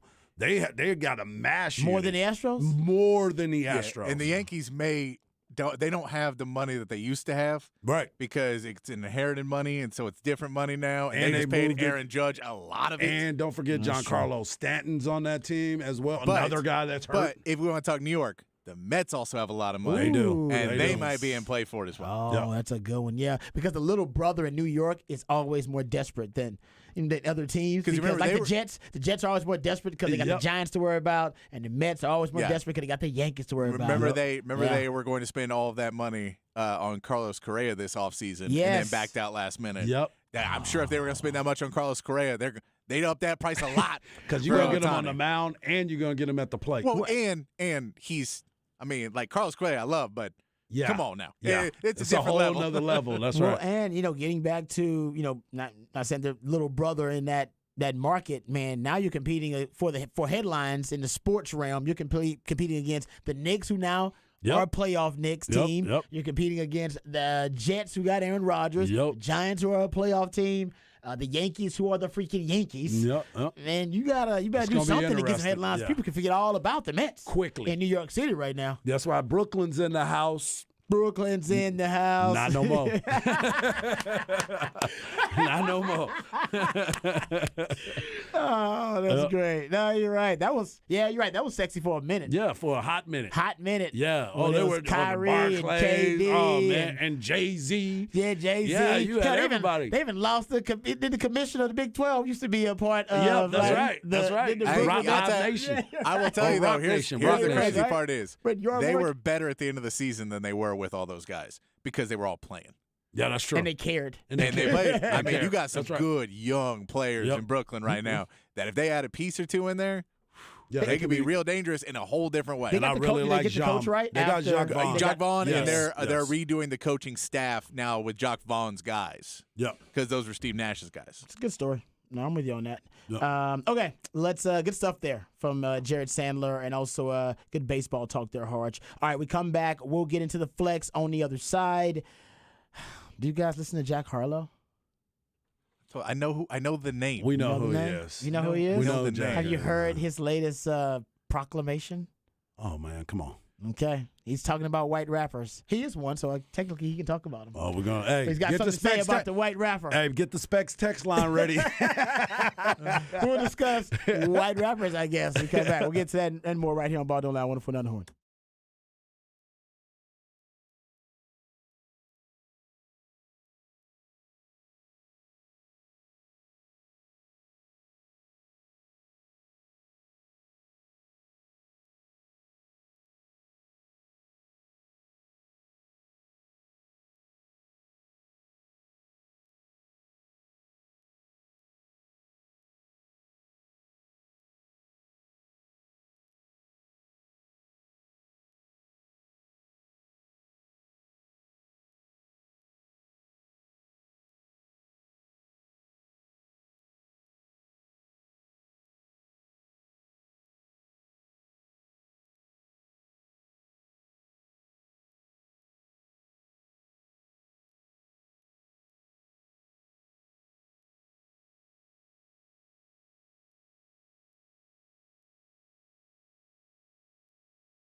All right, welcome back to Ball Don't Lie right here on 104.9 The Horn.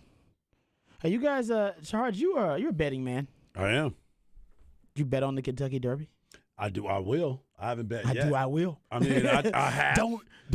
I was don't part. tempt me. I was part of the one. I will. I was like, Are you trying to? I threaten don't me? know the way you said it. I will. You want to put down a bet if I'm on I bet? know. He sounded like he was ready to bet me. I was like, I was just asking. I was part of the. I thought I was a winner, except for when they had the horse disqualified a few years ago. I literally just pulled in my driveway, had the winnings, and my boy was getting ready to pick up my money for me, and he said, "Hold up, there's been a moment where they are holding because of a technicality, and I guess the horse ran out of the lane or something like that and messed it up." Oh, you're right. Yeah, that was my horse.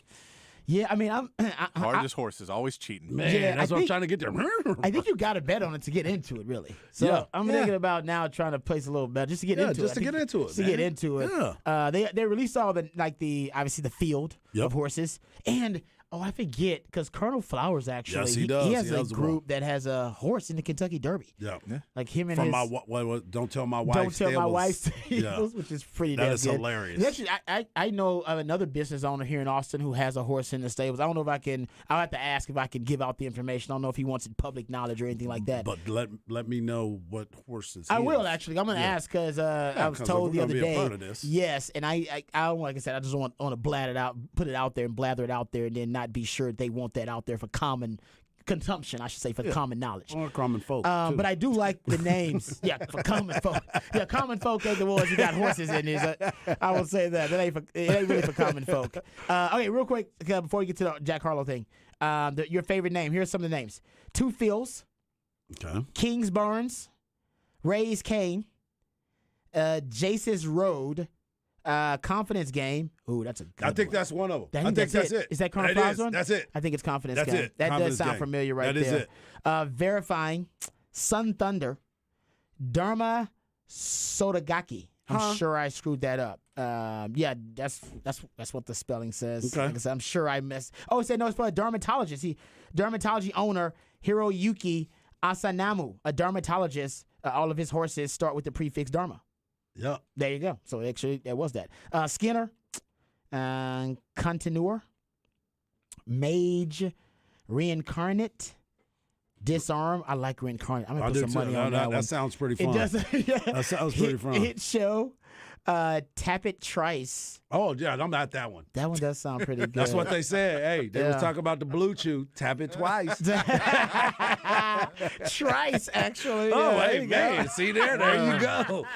We're getting Larson Pippen area. I don't even know if I pronounced it correctly, but Well, Hunch that's a likes good it. job right there. Practical Move, Lord Miles, Rocket Can, Forte, and Angel of Empire. Ooh, I like I Angel like of those Empire. names. I like those names. Yeah, I like Angel of Empire. That's good. Yeah, I think Yeah. you're right about Confidence Game Confidence is Game definitely the it. one. I'll figure out the one for the other Austin business owner tomorrow, so we can divulge that information. Okay, It might be hit at Trice. it might be. That I don't know if I said it correct. Now you got me so conscious about whether I pronounced it correctly or not. I like it. I Tap like it, it. Trice. Okay, do you guys know about Jack Harlow? He's a rapper. Yep. He came out with a new album. He's in last White week. Man Can't Jump. Yes, he is. Yeah. Exactly. He's want to play the Woody Harrelson character in White Man Can't Jump. Exactly. Well, he dropped his new album, Jack Man, on Friday. It's a weird name. Okay. Jack Man, and apparently in one of the lyrics in Jack Man, he claims that he is the second greatest Caucasian rapper behind Eminem. Okay. Yeah. Thoughts? I Well, who is Eminem? Is obviously the greatest rapper from our Caucasian brothers and sisters, no doubt. I would like to strongly Is believe there a that. second? Who's a strong second for this? Okay, so I'm glad you brought that up because I went and made my little list. You have a list? Yeah, I do. Harge has a list. You know, I'm a big fan of Paul Wall. You Paul know? Wow is underrated. Yep, he But is. I think he would be. I think can there's some put him other in ones that there. are better than Paul Wow, I though, like right? G-Eazy. Jeezy's not bad. I like G-Eazy. Don't you think the Beastie Boys are better than Paul Wow? Beastie Boys are number 2 to me. They're like in the Hall of Fame, right? And I like Everlast. I don't even know who that is. Oh yeah, Everlast from House of Pain? House of Pain. Oh, okay. I know House of Pain. Yeah. I don't know Yeah. if I don't know if I but refer he to it. had his own. He had his own. Yeah, Well- he did. He did. Whitey Ford Sings the Blues afterwards and Yeah. had some hits on that. But Yeah. yeah, he was big, especially hip hop was All right. Yep. was I House don't of know Pain. if I don't know if his individual artistry Yep. is what I'll recognize as all-time great. I understand. But man. I like House of Pain. I do like House of Pain. I do like that. Mac Miller should throw in the I conversation. like Mac. Have you ever heard of NF before? No. He's actually not bad. He actually doesn't cuss. He's like a rapper that doesn't cuss at Oh, all. so he's the He's a white PG-13. he's the white Will Smith. He's actually really good though. Do we put Post Malone in this conversation? He can be in there. I know he's hot right now. People love Post Malone. Yeah. I actually like some Post Malone songs. Yeah. Y'all got to give Beastie Boys some more props. On I this, love man. Beastie Boys. That's my Boy, it era. gotta be- yeah. I had the tape. I think Beastie Boys might be right behind Eminem. I'm right there with you. I'm just saying. Yeah. But I'm old. All right. You And remember Lee that used to work at the other station? He was a marketing guy. I think yes, I do. I used to call him G-Eazy every time I talked to him. I used to call him Hey G-Eazy, I need to talk to you. I need to go. G-Eazy. I need to introduce you to somebody, G-Eazy. And the people would be like, he does look like G-Eazy. I'm like, yeah, he does. I gotta go look at G-Eazy Yeah. now. See, I just saw the picture Yeah, of G-Eazy. he looks like Lee. Maybe that does look like Lee, actually. All right, good stuff there. We come back. We'll get into NBA news, notes, and nuggets. We'll review Nuggets and Celtics wins. Also, we'll preview big matchup tonight between the Warriors and the Lakers. I'm an old man, but I'm staying up late for that one. We'll also get into the MVP announcement. I believe like it's also that. going to be made tonight. All of that and more right here on Ball Don't Lie, right here on 104.9 The Horn.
All right, welcome back to Ball Don't Lie right here on 104.9 The Horn. It is a top of the charts Tuesday. That's when my man Patrick plays jams. I reached the top of the Billboard charts on this day in history. Little Michael Jackson for you. Yeah, I think last top of the charts Tuesday we played some Jackson 5, I believe. Yeah. And now you got some Michael Jackson. Yeah. I mean, you could have a whole damn show devoted to top of the I charts would be Tuesday just curious for Michael Jackson to hits. see how many weeks in the year Michael Jackson was on the Billboard charts. Like throughout history, if you just said on a calendar year, That'd be a great little analytical to see how many, because he's diagram. on it a lot. Oh no, Yeah. I mean, you could. I would like to see what artists rank up there with Michael Jackson that are better than at least The have problem is more now, weeks like on the Billboard like Top 100. now, charts. I bet like Pharrell's pretty high up there because you have like 2 hits that are like 30 weeks each. That Just is because true. like today you can be on for so much longer than you used to be able to stay on the charts. So now it's like it kind of gets that you're like if you have like Bruno Mars is probably up there like 40 weeks, something like that, Yeah, with just a few hits because like Uptown Funk was probably 20-something weeks at number one. Ooh. Yeah. Now you're right because when you had a summertime hit back in the day, man, it was all damn summer. Oh, I man. think just like Yeah. that was it. It was the hit for the rest of the damn summer at Red. You're right, and hell, MJ had a bunch of those. Yeah, you're right. That's a good point. I would love to see somebody break that down. I don't think anybody's ever really. I've seen anything like it. I'll do some research because now you got me interested. So I'll go rabbit holing, see if I can find anything close to that. Somebody just asked if Michael Jackson is considered a white rapper. Well, if he is, he's the greatest. Yeah, that's what If he surpasses Eminem. I hate to break it to y'all. I don't think he fits into either one of those categories, guys. And honestly, Mike would like it that way. Yeah, if he he was would. if he was here today, he'd be like, you know what? Don't put me in a box. Don't. Don't put me in a box. Don't put him in a box. Yeah, one thing I was thinking, I did do some research recently about music because we were talking about it, and I forgot what kind of sparked this rabbit holing that I went down. But I did find out that basically now one of the ways that artists are basically kind of getting back at the man, I guess record companies that were just trying to take advantage of artists, the songs are just shorter. Yeah, 2 minutes and like 30. They're way Seconds. shorter Yeah, than like they were like 2:30. in the 70s, 80s, and the 60s. That goes into testing and You know, just because our ADD Attention generation, span, like, we don't attention want span, longer. But I think, honestly, I don't mind longer songs if it's a good song. you don't. You also are not the target audience for most new music. I agree. So Yeah, we are definitely not. You know who is? My 14-year-old son, DJ. like look at I agree. songs. And all of his partners. But I will say, I go through the same means of acquiring new music probably as DJ. I have Apple Music, and I just Yep. go through all the new music, and I listen to all the new Yeah. music. So I'm an old man, but I still No. acquire music the same way as the young people. But they also like if you go back to like especially on you'll see on New Theme Thursday or on Top of the Charts Tuesday, you'll see that some of the earlier songs, the intros take a lot longer to get to Oh, it. yeah, yeah. And then the new song, it's like, The intro's all right right, there. hit, and boom, we're right into it, and we'll be in the chorus in like 30 seconds. But you know what else that happened to? TV shows. Yeah. You used Yep. to literally have TV theme songs that would come on, introduce the show. It was like, well, sometimes like 30 seconds Yeah. to Yeah. 45 seconds of a theme song. Now, they get right to the damn show. It's like Modern Family, like, do-do-do-do. And that's it. It's like Yeah. a 5-second intro. But to Patrick's point, average intro length of songs in seconds in 2020s is right under 12 seconds. Yeah, it's crazy. In 1990, it was right around 24 seconds.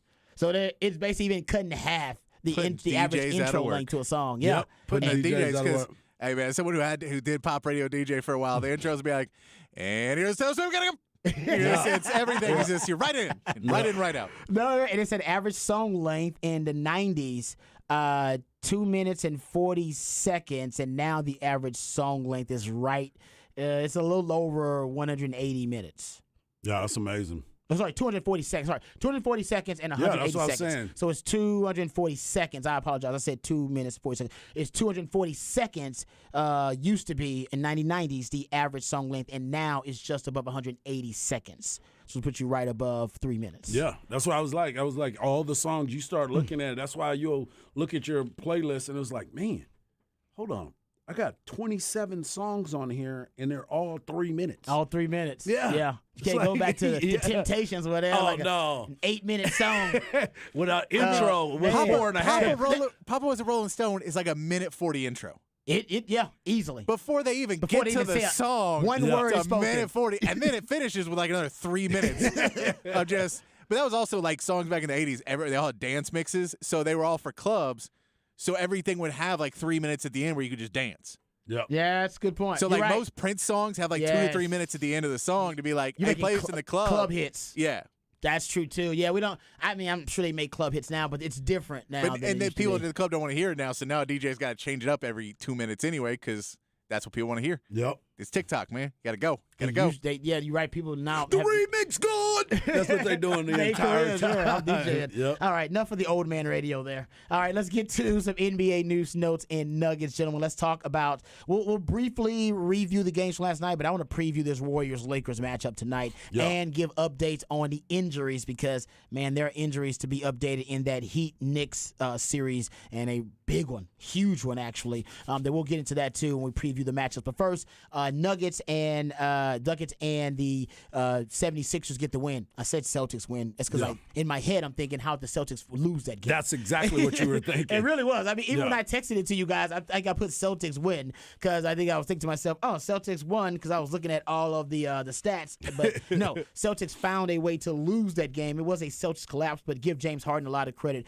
He looked like old vintage James Harden, man. That was like old Kanye. 45 points, 6 rebounds, 6 assists. He had a clutch 3-pointer. He did. Late, so he had it all working, and the Celtics just couldn't find a way to stop James Harden. And with no Joel Embiid, the Celtics lost this game. If you'd have told me before the game, Harge, that the Celtics were going to lose this game, Celtics were going to lose this game, and Joel Embiid would not play for the 76ers, I would have been stupefied, flabbergasted, and turns out that's exactly what happened. Yeah, it was unbelievable effort by the 76ers and James Harden, but it was an epic fail by the Boston Celtics. And I'm not taking anything away from James Harden. It was good to see him. It was good to see that old James Harden, especially when he was looking like he was walking in the game with somebody's blanket on him as he was the pregame strut in. I was like, wow, but it is Met Gala night, so you can wear whatever you want. Was it a blanket or was he trying to be a Muppet? It was a little bit of both. I felt like he was just trying to be a stylish Muppet. Was it what was the material? Was it jean? That's what I'm saying. What was the it? fabric. It was velvet. It was Snuffleupagus. Yeah, it was Snuffleupagus. That's right. Didn't even look like he had. I don't even know what that was. But what that was the man walking in to let y'all know y'all can talk about me all you want, but I'm about to put up 45 and I'm gonna get it in. And the other part about it, remember James Harden's main part of his game was getting to the free throw line. He would get so many points by driving to the basket and drawing those fouls, and then he would make, 17 or 18 free throws in a game. Well, last night, he only shot 4 free throws. And, Patrick, you brought it up. They only they committed playing 10. defense. That's right. They weren't even trying to be physical with him.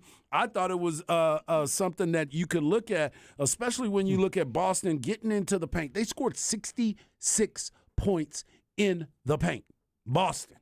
They scored 66 points. With the fact Joel Embiid's not there, nobody to block in the paint. So I'm going after it. And they still ended up losing that game. They only shot 18 free throws. 76ers only shot 12 free throws. Yeah. It was unbelievable. To me, it was eerily similar to the earlier playoff game that Boston lost to the Hawks when they were up 3-1 in that series, and the Hawks found a way to upset Boston, even though Boston was up 109-96 with about 6 minutes left in that game. They had another epic collapse, as you called it, Harge. And remember, Trae Young, he basically played the role of James Harden. He lit them up in that game. Yes, he for did. 38 points, had 16 in the fourth quarter. Essentially, this was it almost look at stat for stat. They dominated that game too. They had 60 points in the paint that They game. did. They How did. many you said they had in the game? In the game, 66. It was very. I'm telling you, it was eerily similar. They dominated that game, should have won it, and dominated this game, should have won it, and yet they found a way to collapse. We even had a Celtics fan hit us up on the Specs text line earlier and said, man, the lack of killer instinct with this squad has been a problem and been frustrating all year long. That's exactly what I'm saying. You see a team in the playoff second round without their star player, a guy who might win MVP tonight. Yes. It didn't play. That hurt. Man, if they were still voting, that would have hurt Joel Embiid's case It for would. MVP. They'd be like, uh-oh. I It's don't like, know. Like, that's crazy that they couldn't find a way to win that game. And the 76ers, give them props and give James Harden props. They found a way to win 119-115. And going to the other part of it, you were talking about it earlier. You start looking at what the bench looked like Their bench, Melton came off and had 17 points. They scored 20 points off their bench. That's it. 20 points off of their bench. They only went with 8 players the entire game, which is a very short bench. Now, this is going to be the interesting part.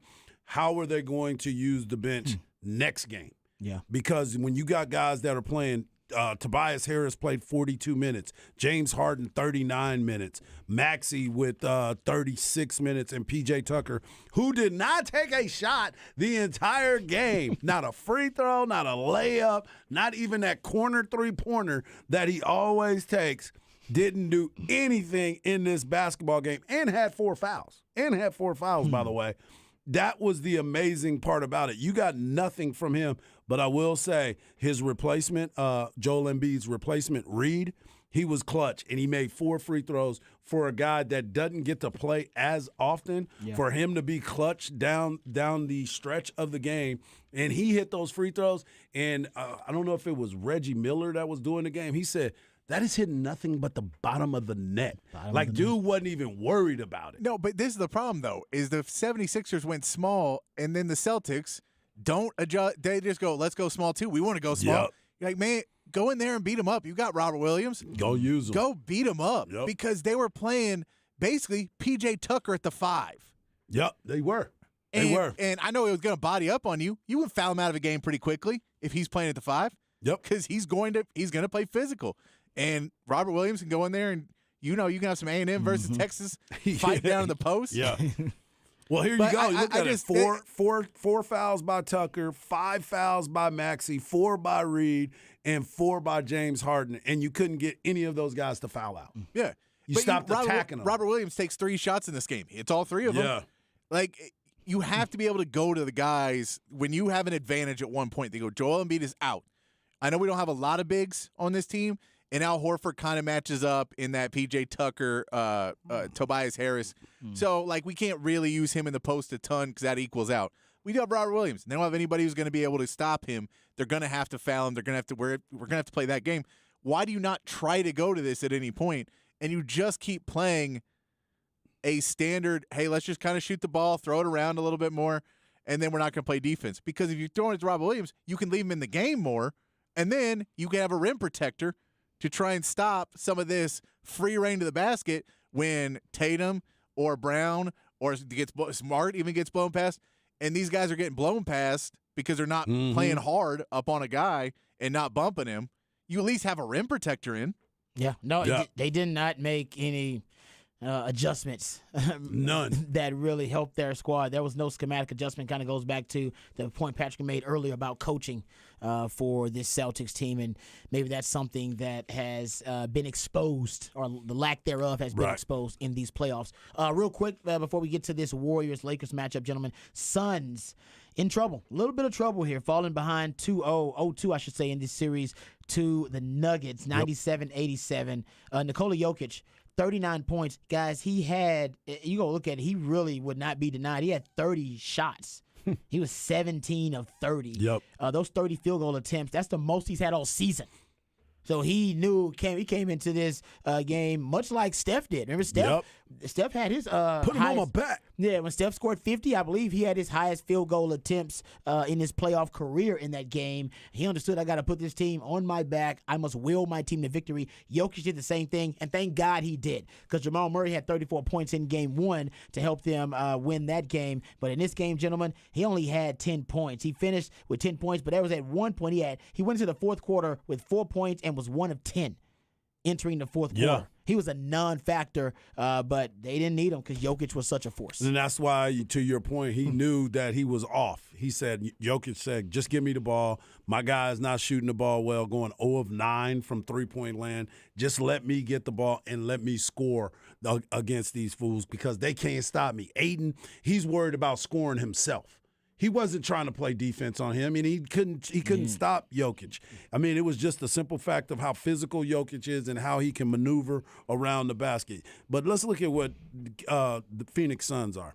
Phoenix Suns coming into this, everybody was looking at them saying, you know what?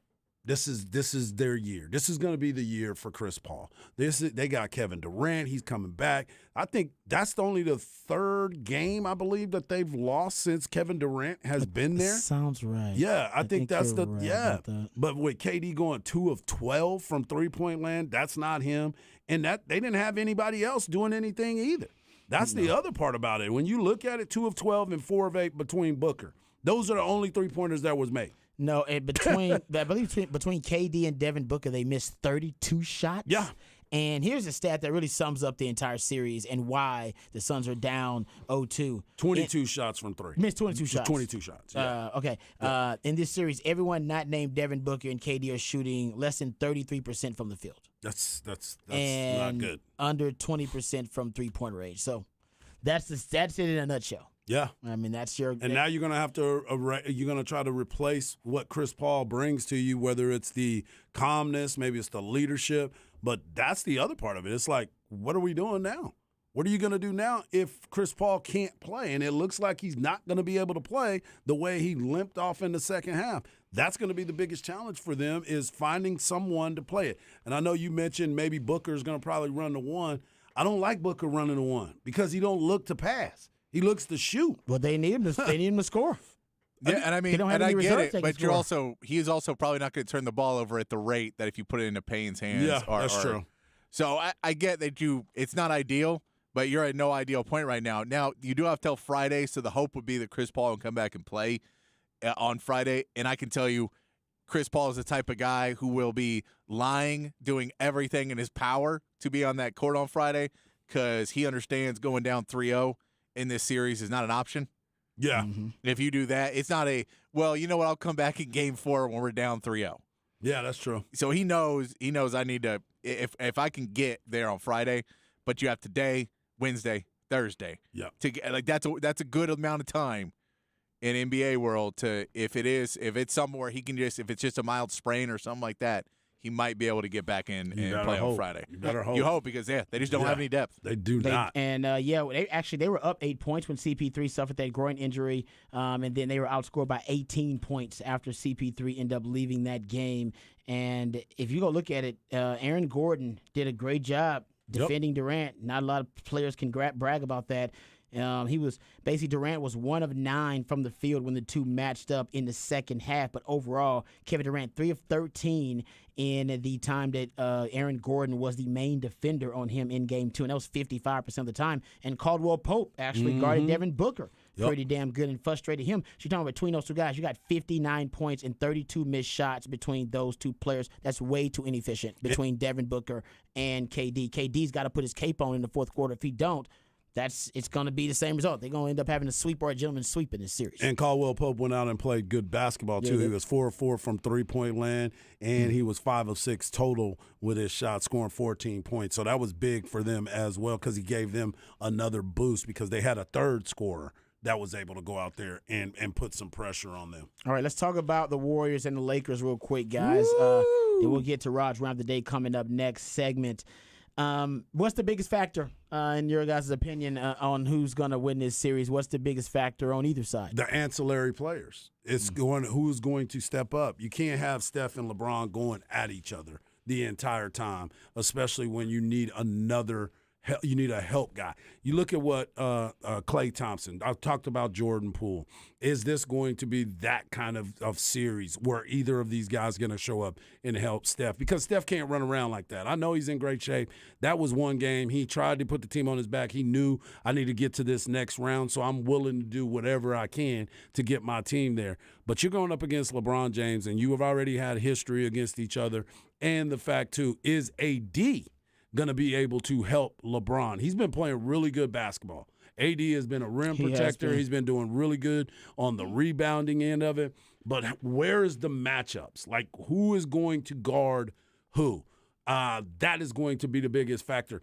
And for AD, got to push Looney away from the basket. Yep. You got to be able to keep Looney away from the basket. Because if you can do that, then you're going to have a lot of chances to get rebounds. Yeah, and I agree with you, because it is going to be curious to see what D'Angelo Russell, because he's just been so inconsistent, had some great games and some terrible games, and Austin Reeves and Rui Hachimura and just the rest of this bench, if they're able to play. but I'm with you. It's AD. It's AD because there is no question the second best player third best player past LeBron and Steph Curry is AD. Yep. This is a guy who at points can be an MVP caliber player.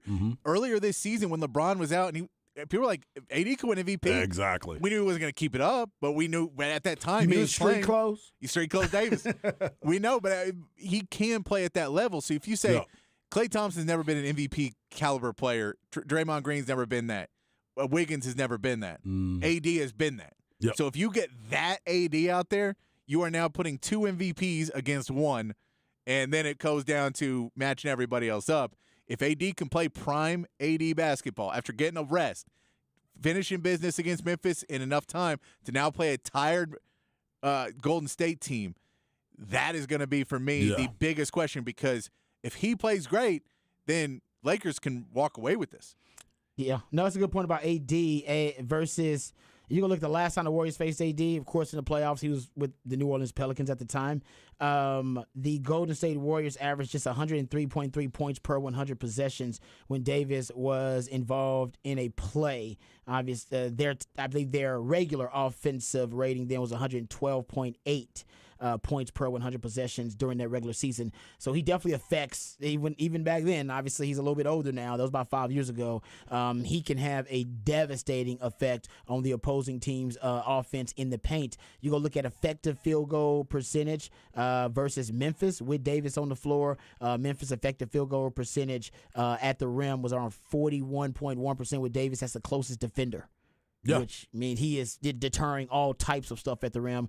And you go look at the regular season matchups, which, by the way, were you can look at them, but there were so many guys that were missing during the regular season matchups. It's hard to really to extract anything from it. But he was also really effective at defending the rim in the regular season matchups. Effective field goal percentage for the Golden State Warriors in those 4 regular season matchups with Davis as the closest defender, 43.1%, which is about 8.9 percentage points below their shot quality. So he definitely affects rim. And right now, he's having one of his best defensive seasons as a player with the Lakers.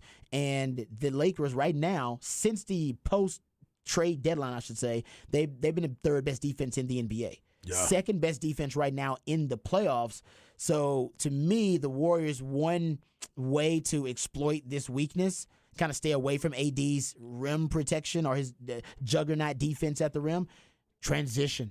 Yeah. That's one thing Memphis exposed the Lakers on, and Gotta they run. are old. If you can just get out and just run as much as possible. Now, Golden State's old, too. I was going to say, They they're are not. They're 0-2. no spring chicken. But Steph can run and Jordan Poole can run. They got guys that are GP3 designed to can run. run. Yes, Yeah. they need to run on them because that's what Memphis exposes. Memphis, when they had that big comeback they had, it was just Ja Morant getting out in transition, just pushing the rock. Yeah. And the Lakers, But he's a different speed, he is though. a different speed, He's a but the Lakers different have speed. problem in transition defense, not in their half-court defense. Yeah. And a quick update about the game tonight between the Knicks and and Heat. Jimmy Butler is listed as out now. He will not play. Brunson and Randall for the Knicks, both game time decisions if they play tonight. These are all ankle injuries? Yep, all ankles. Soft tissue. They got some soft tissue over there. Got some weak ankles up there. Exactly. Yeah, that's unfortunate, man, because Jimmy Butler, he was, I don't know if anybody's played better these playoffs than Jimmy Butler. Has anybody played better in the playoffs than No Jimmy one's Butler? showed more dog. Nobody showed more dog than Jimmy. And it's That's funny for sure. that you say that because there was a shirt that's being moved around the internet. It's calling it the Miami Hemis. Because Jimmy is Hemi. The Miami Not the Hemis. Jimmy's, the Hemis. Because he is him. Because he is him. I like that. That's Yeah. well done. Well done, internet. Undefeated as always. Undefeated. We come back. I'll tell you about a trend I recognize in the NFL draft, and I believe your head coach Steve Sarkisian is responsible for popularizing this Isn't it trend our? in the NFL. Yeah, our. We'll talk about that when we come back right here on Ball Don't Lie 104.9.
All right, welcome back to Ball Don't Lie right here on 104.9 The Horn. Time for Rod's rant of the day, and I want to talk about the NFL draft. I've been doing some research about the NFL draft, and I saw the way too early mock drafts that we talked about earlier today. We'll get back to those at the top of 6 o'clock.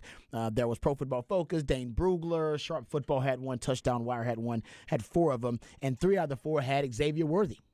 Being taken in the first round. He was the only Longhorn that was mocked to be drafted in 3 of the 4 way too early mock drafts. But, of course, it's way too early. That's the whole point. And I started doing some research because one thing about X-Man, he's a great receiver, one of the top 5 best receivers in college football. But one of the things the scouts have talked about Xavier Worthy is how light he is. And that he's a little undersized, that he's slight, more than light, slight and light, right? He's 6'1". I don't know what he is now, but he was labeled around 165. Yeah. Between 165, maybe 170 is where he is. And to be 6 foot and, 6 foot 170, this means your BMI, your body mass index, is probably really low. And if you go look at it, I've looked at wide receivers who are smaller, small-ish, and not just short, but also slight and light. If you go look at wide receivers who are in that kind of that body mass index range as Xavier Worthy, the 6 foot 170, 6 foot 180, it's like I said, it's for running backs, wide receivers that are coming out, it's a really light frame. So I did research. Devontae Smith, right? Yes, so I did research and started wanting to go look at the receivers who have that type of really light frame, because right now Xavier Worthy is definitely in that conversation. He is, not alone, because recently wide receivers with these slight frames become more and more popular. And I looked at the receivers coming out this year, and you did have some receivers in the top 2 rounds. So I didn't really go deep into the draft. Just got to stay with the top 2 rounds and try to look at what receivers who had really light BMIs, or really light body mass index, just slight frames, were drafted really high. And Zay Flowers is one of those guys. Zay Flowers is 5'10", 182. He ended up being drafted in the first round by the Baltimore Ravens. There is Jordan Addison. He's another guy, and people didn't really think Jordan Addison was this light, but he's 5'11", 170. Mm-hmm. 170, actually put on some weight. So he's 173, I believe, was the last. And that was him putting on weight, which means most of these guys probably don't play at this weight. They probably don't play at this specific weight. They probably play somewhere lighter. They probably play, about 5 pounds lighter than this. But when you go to the combine, much like Bryce Young, you put on some weight because they want to see you with a little girth, right? Yep. They want to see you with some size. So he's another one that's really light. Jaden Reed, another player, 5'11", 187. He was taken in the 2nd round. And then there's Marvin Mims, 2nd round. We talked about him earlier. He's 5'11", 177. And I think about it, X-Man is supposed to be, like I said, and when he goes to the combine, they'll measure him officially. Remember, I was 5'11" at Texas, and I was 5'8"3/4 at the combine. You have it, as George Costanza say, things have a tendency to shrink in the water. Well, players have a tendency to shrink at the combine. And I'm sure X-Man, he looks 6'1", maybe he is, but he might shrink just a little bit. He might go to the combine and be 6 foot. Right? Go to the combine and be 5'11". It happens. But if he is 6 foot 163, which I think he may be, like I said, a little shorter than that and maybe a little heavier than that, he's still going to be in the range of a body mass index of around 24% or less than 25%, which is rare at the receiver position. So I started looking at the body mass index of those guys I just mentioned, 1st round, 2nd round receivers for this season. I think there was 7 total 1st and 2nd round. 4 of those guys were, I guess I would consider them slight and slender frames. Zay Flowers, 26.1 body mass BMI. Jordan Addison, 24.1. Jaden Reed, 26.1. And Marvin Mims is 24.7 on the BMI. I went and looked at Xavier Worthy, and he's hovering around 22 BMI, which is really light. Actually, that would be historically light. Devontae Smith was at 23.1. And you'd have Xavier Worthy at the BMI at 22%. BMI. So what you go look at is the receivers since Devontae Smith. Now this is key because this gets back to what Sark, and I think Sark has done a lot for the small-ish, slight receiver out there.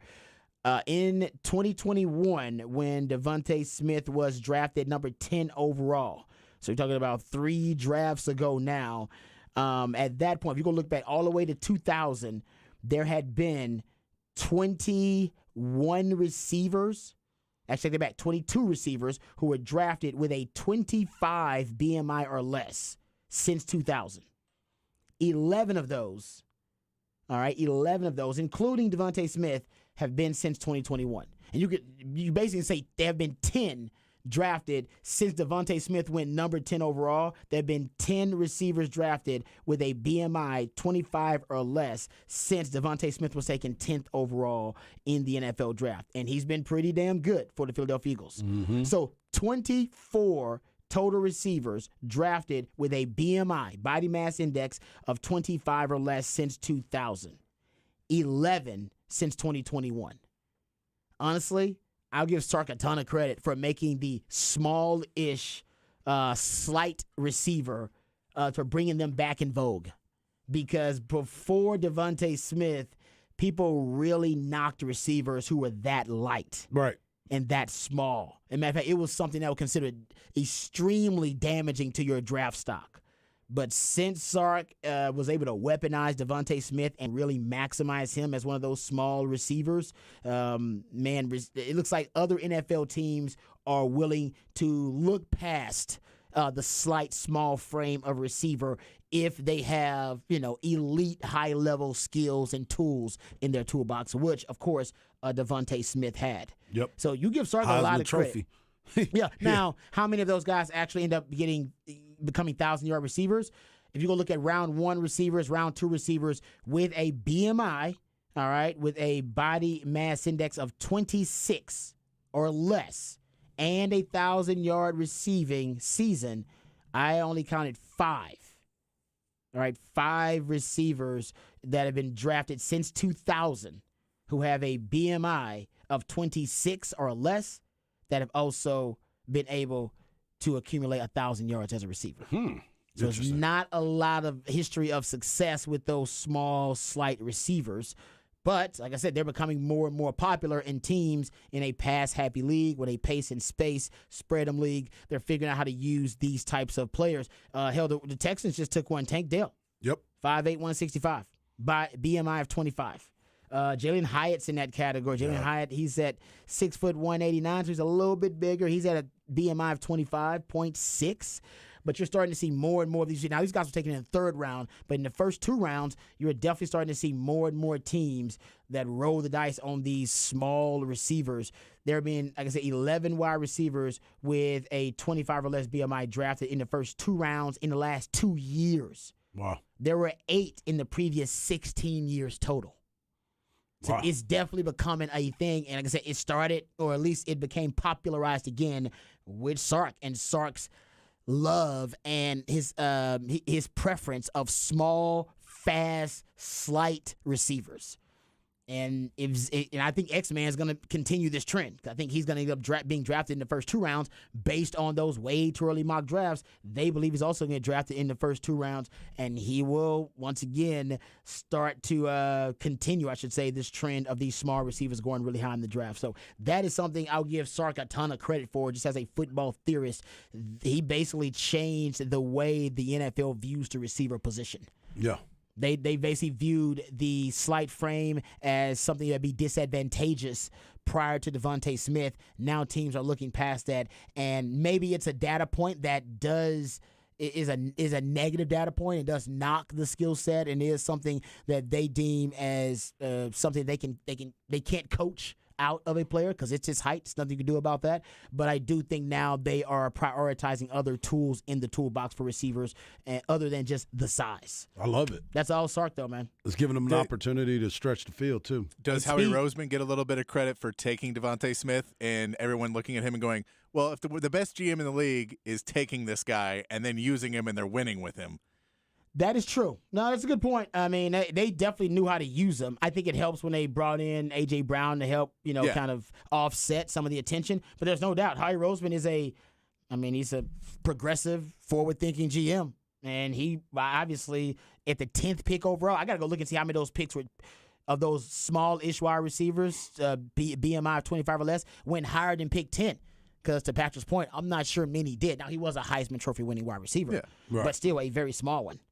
And remember they picked Jalen Rager, and he wasn't small. Actually, Jalen Rager's probably By the- closer to 200. He was like 195, maybe 180, but 5'10", 5'11". That didn't work out for him. And either. by the way, they declined his option just recently.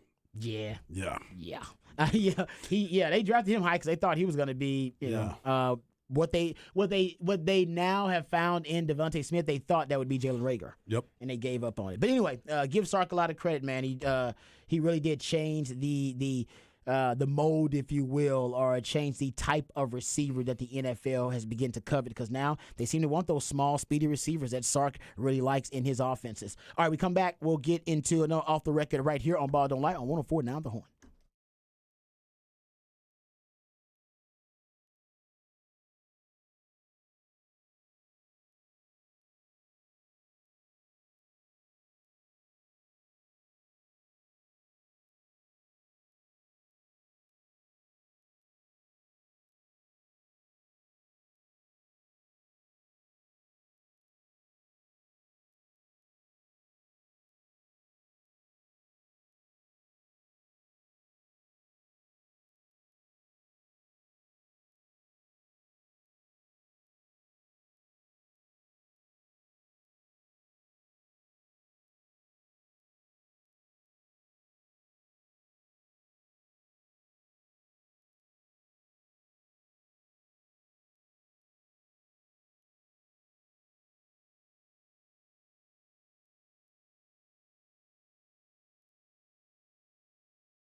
All right, welcome back to Ball Don't Lie right here on 104.9 The Horn. It is a Top of the Charts Tuesday. That's where my man Patrick takes jams that reach the top of the Billboard charts, and on this day in history, plays those jams for us to enlighten us and broaden our horizons. And it always does a great job. My favorite musically themed day of the week. The Specs text line for you folks out there is wide open, 512-337-3776.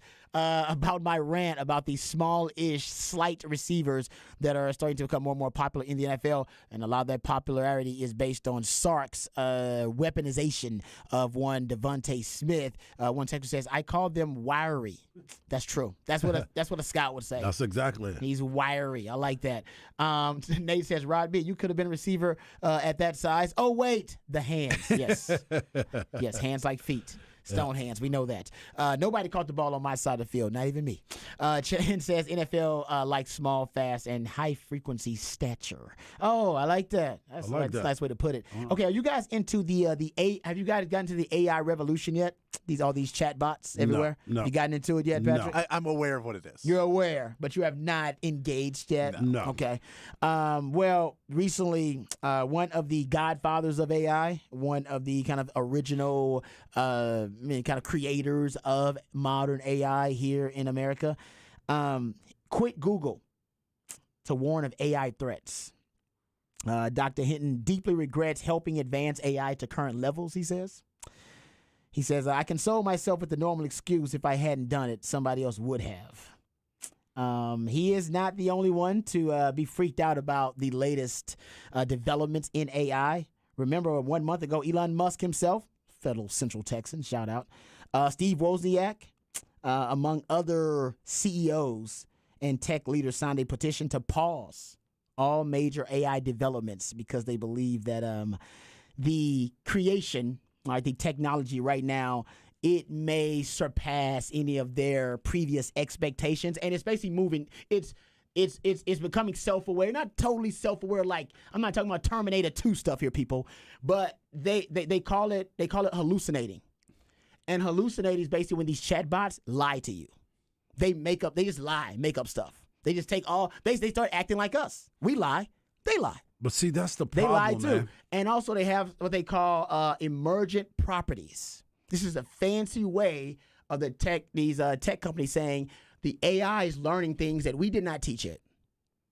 It learned something. I didn't teach it. Nobody taught it this. It learned it on its own. It's been learned. It basically has gathered all the information that exists on the internet, which is the central nervous system of our world and our civilization, and it has learned new things that we did not teach it. They call it emergent properties, but it scares the hell out of me. Well, that's the other part of it. It's like we already have enough things that are going on in our life that now I'm gonna go have a conversation with a robot. I have a tough time talking to my kids right now. Hey, be nice to that robot. He may be your master one day. I'm gonna stay away from him. I'm staying away from him. I'm not gonna have discussions with him. I don't have that kind of time. Did you hear that there was like a guy who was doing an article on it? And, I saw that. And he was going through and he's like, oh, it had this funny thing to say and it was really good. And then you go deeper in the article and it's like, and then it told me to leave my wife because it was in love with me. Yeah. Exactly. You're like, oh, no. My point Chad. exactly. I'm passing. It starts trying to manipulate us like we manipulate each other. Yeah. Oh, it's scary. Out of there. I don't have that kind of time. I'm not doing it. I'm telling you, people, go start reading it and it will scare the living out of you. Did you see Tom Brady suing? They made a filthy Tom Brady AI. Oh, I saw that for like his for the roast. It was like for the roast. It was something like right? that, but it was gonna be a fake Tom Brady. Though. It was a fake Tom Brady that was a Tom Brady. stand-up, but it was really filthy. It was apparently. a chatbot Tom Brady. Yeah, it was apparently really filthy, and he sued them. Yeah, because who's gonna pay him? Well, the tech company that came up with it. Or whatever. Remember, I don't know if you guys saw this either. You saw that I forgot what chatbot it was, but it created a Drake song with The Weeknd. That's what I heard about that. And the song went viral. Yeah. And people was like, man, and they couldn't tell if the song was actually real made or by not. Drake and That's The right. Weeknd, or if it was like some made up. I think that fictitious says thing. something more about Drake and The Weeknd than it does about Chad. But No, I listened to the song. The song actually doesn't sound bad. See, that's the way they suck you in right there. They got you. Oh, I'm going to check it out. Now all of a sudden you're terrible, guys. Rod, have you watched? I know you're a Seinfeld fan. Have you ever watched Nothing Forever? No, what is that? It was a AI generated Seinfeld that used to run like 24 hours a day. Wow. Are you serious? Yeah, I think they finally had it taken down, but it was like a thing because I think it started to get racist and stuff in the middle. Yes. That's also what happens to the AI. They get racist, like Yeah. us. Yes, they See? become Yeah, because racist. you get on the internet He and said we all like know. us. They do. No. It mimics us. We're basically Yeah. just building something that's becoming us, and we are scary because there are a lot of things about the human condition that we know we struggle with, right? The dark passenger, Yeah. the violence in all of us, the Not little doing it. racist in all of us, the sexist in all of us, with things that we fight every day to overcome because we want to be better human beings. These damn things don't have those same moral obligations. They don't have the same moral compass. Just like us. Yeah, I'm telling you, a lot of I'm people. gonna pass on this, Alex, for 400 pass. It is scary though. It is. I'm not gonna lie. It's scary. If you're an old person right now, you gotta be freaking out hearing this. Guys Yeah. like, what do you mean? No. This is like the movie. Like the movie. Yeah, Like if you're an old Terminator 2. person, you'd be like, I'll be dead before that. I'm That's good. true. No. And you know what? What am I gonna do? They'll kill me first. I'm not worried about it. And turns out the AI. This is now part of how people are trying to live longer too. Is AI I'm not done it. Yeah. to basically kind of artificially transfer your intelligence to something else, and therefore you can live as a chat bot forever. Yeah. People are having these discussions. I'm not Yeah, making I'm this just stuff waiting- up. I'm No, just you're waiting for not the making first. it up. I'm just not I'm doing just, it. I'm just waiting for the Not paying first. attention to it. Not doing any of it. I'm waiting for the first celebrity to blame AI for their sexual Oh, yeah. discrimination, where they're just like, "What was that? Did you text these women these horrible things?" No. Nah, that was it. That was AI. I was trying to use some AI. That's my And you were chatbot. dead. No, that chatbot. It's evil. I'd have shut it down. It is. No, those chatbots are going to be racist. They've already done it. They They've are already racist. Yeah, they're already racist and sexist. They're like us. They're us. Yeah. So congratulations, world. Not doing it. You've created a demon. I'm sure God said the same thing when He created Yeah. us. hey, you know what we needed more of? Internet trolls. Yeah, artificial ones Artificial ones that you artificial ones. can't even punch. Yeah. that are maybe more clever than we actually are. So there you go. That's your update on AI. I hope I didn't scare the hell out of everybody out You there. did. You Yes. did. Someone says Age of Ultron type stuff. It is. Yeah, it is.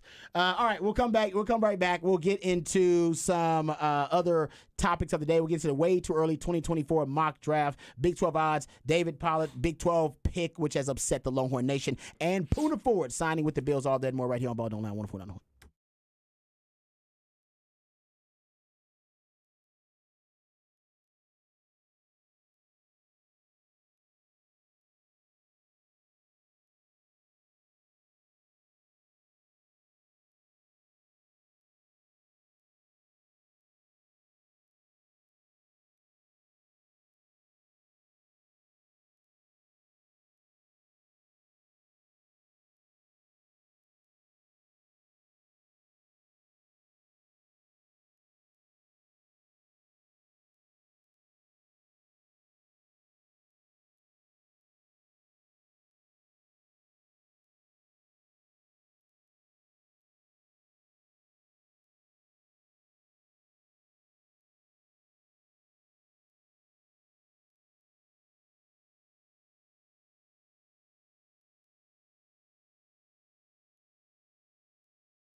Wow. Well done. Crisscross, pants backwards, all that kind of stuff. Wow. Oh Do you yeah. remember wearing the pants backwards? I never remember did. trying it when I was a kid, and I was like, "Yeah, this is not Wiggity, wiggity, manageable." whack is what it was. Yes. That's what it was. No, and Perfect. also I didn't realize there was a whole thing that this was stolen from House of Pain. The basic concept of it was the guy Jump. that House of Pain brought Jump Around Yes. to the producer of this. And he stole it. And whoever was the guy, the record label guy was like, "Oh, it's really good, but we want to pay you like this amount." And they're like, "No, we're good." And so they went and took it to Crisscross and gave it to the kids. Wow. And then they were like, "Well, that sucks for us because now it looks like we ripped off a bunch of kids." And they're like, "Nobody thinks you ripped off a bunch of kids. No one thinks House of Pain was ripping off children. Everyone knows that they ripped you off." Yeah, that's why I like Top of the Charts Tuesday. Always enlightening. Broaden my horizons. That makes sense, though. I have a friend who used to write scripts for like Hollywood TV shows and try to write screenplays, things like that. And he said, you have no idea how often people steal ideas because you're just letting people see your script and they don't have to steal the actual script. They'll just take the idea of the script. And he said that's why oftentimes you'll see in Hollywood the same type of movie about kind of the same thing come out around the same thing. Like, that's weird. Why are these vampire movies coming out? That's weird. Why are all these types of movies coming out about the undead and about all this? the Because remakes, too. somebody exactly. Well, no, just because like the idea, somebody just stole the idea. He was reading a script and was like, well, I won't take the exact script. I don't like all that. I like the idea. I'll take the idea to a better writer. I'll let that writer write the actual idea. But then he takes the script to somebody else, and then they take that script. Whatever happens a lot more often. Yeah, than you there think. was- show ideas, stuff like that. There was a summer where it was like, all right, a meteor's going to hit the Earth in one movie studio. The other one's volcanoes going off. The other one is like Yeah, that's ridiculous. earthquakes. Like it was three. They were all the same movie basically, but it was just different causes of the same thing. Of it was a Armageddon kind of movie. Oh yeah. Oh no. I can exactly. No. I'm with you on that. And it was like no, someone wrote the original script, and then everyone's just like, I want that movie, but not with you and not this. Exactly. Yeah, I won't use your actor. I can go find another actor. And everybody's like, you know what? I'll make the damn movie on my own. Happens a lot more often than you think. Texters on the Specs text line, just really quick, said there's an AI that can read brainwaves to know what you are looking at now. I don't disagree with that. I haven't, like I said, I got to do some more research about it, but it's really freaking crazy, these AI stories. Chan wants to know the article. It's in the New York Times article that I referenced about the one of the founders of Google deciding to leave Google and obviously kind of turn his back on the AI creation. It's yes, New York Times. You can go check it out. It was earlier. Yeah, earlier this week. It was in New York Times. The doctor's name is Dr. Hinton, Jeffrey Hinton. For a half century, Hinton nurtured the technology at the heart of chatbots like ChatGPT, and now he criticizes them. So go check that out. It's really good. It's ridiculous. That Hard is all stressed out by it yeah, now. I am. I'm really stressed out about it right now. Someone says, careful, Rod B. Skynet becomes self-aware on August 29th. We're about 30 years away from the first Terminator, so I think we're okay. We're a little while. It's still rudimentary, but we'll be okay. you Someone says, realize you're talking about a Terminator. yeah, but this AI technology is going to be applied to warfare because we're humans. We're going to apply whatever our technological advances are to the worst part of our human condition. I understand. You know this, Rod. right? I understand. And then we're going to give them all the code. You know this stuff is going to happen. I'm just saying. Don't worry, the Earth is gonna blow up before then anyway. Or this flat. What are you guys talking about? One texter here says, what are you guys talking about? Basically, one texter's upset saying, we're talking about living as chatbots. What are you guys talking about? Listen, no, I'm not saying we're gonna live as chatbots, but you have to understand the way they got the We're living Drake with them. The way they got the Drake Weekend song is basically they plug all the information they can ever find that's on the internet about Drake and about the Weekend, all the songs, everything into a chatbot, and they tell chatbot, hey chatbot, you got all the Drake and the Weekend songs? You know how they sound? Make me a song with the Drake and the Weekend, and it makes up what it thinks the version of a Weekend Drake song is.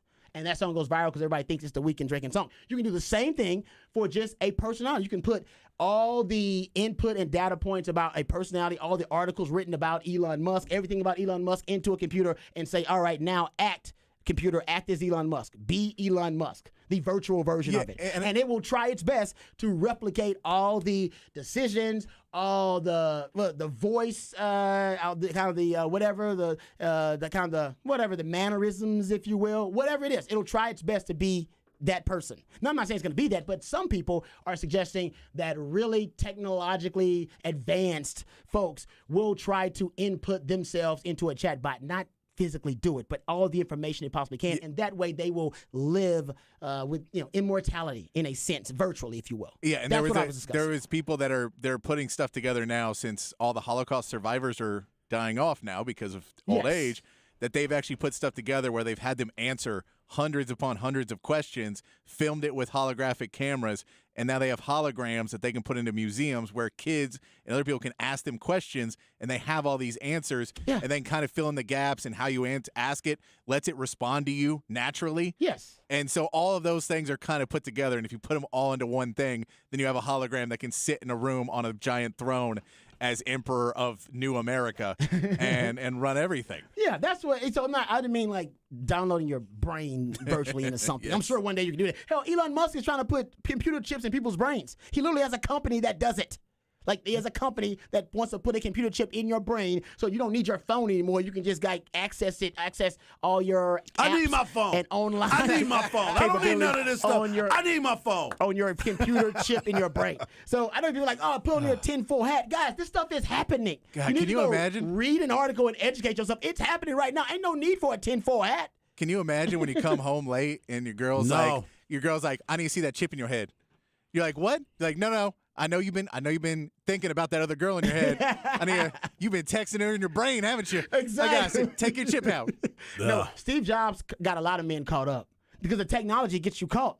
Whether it be about your deleted texts that weren't actually deleted in your recently deleted file, or it's your woman being able to keep up with you because she can track your phone and track wherever you're going.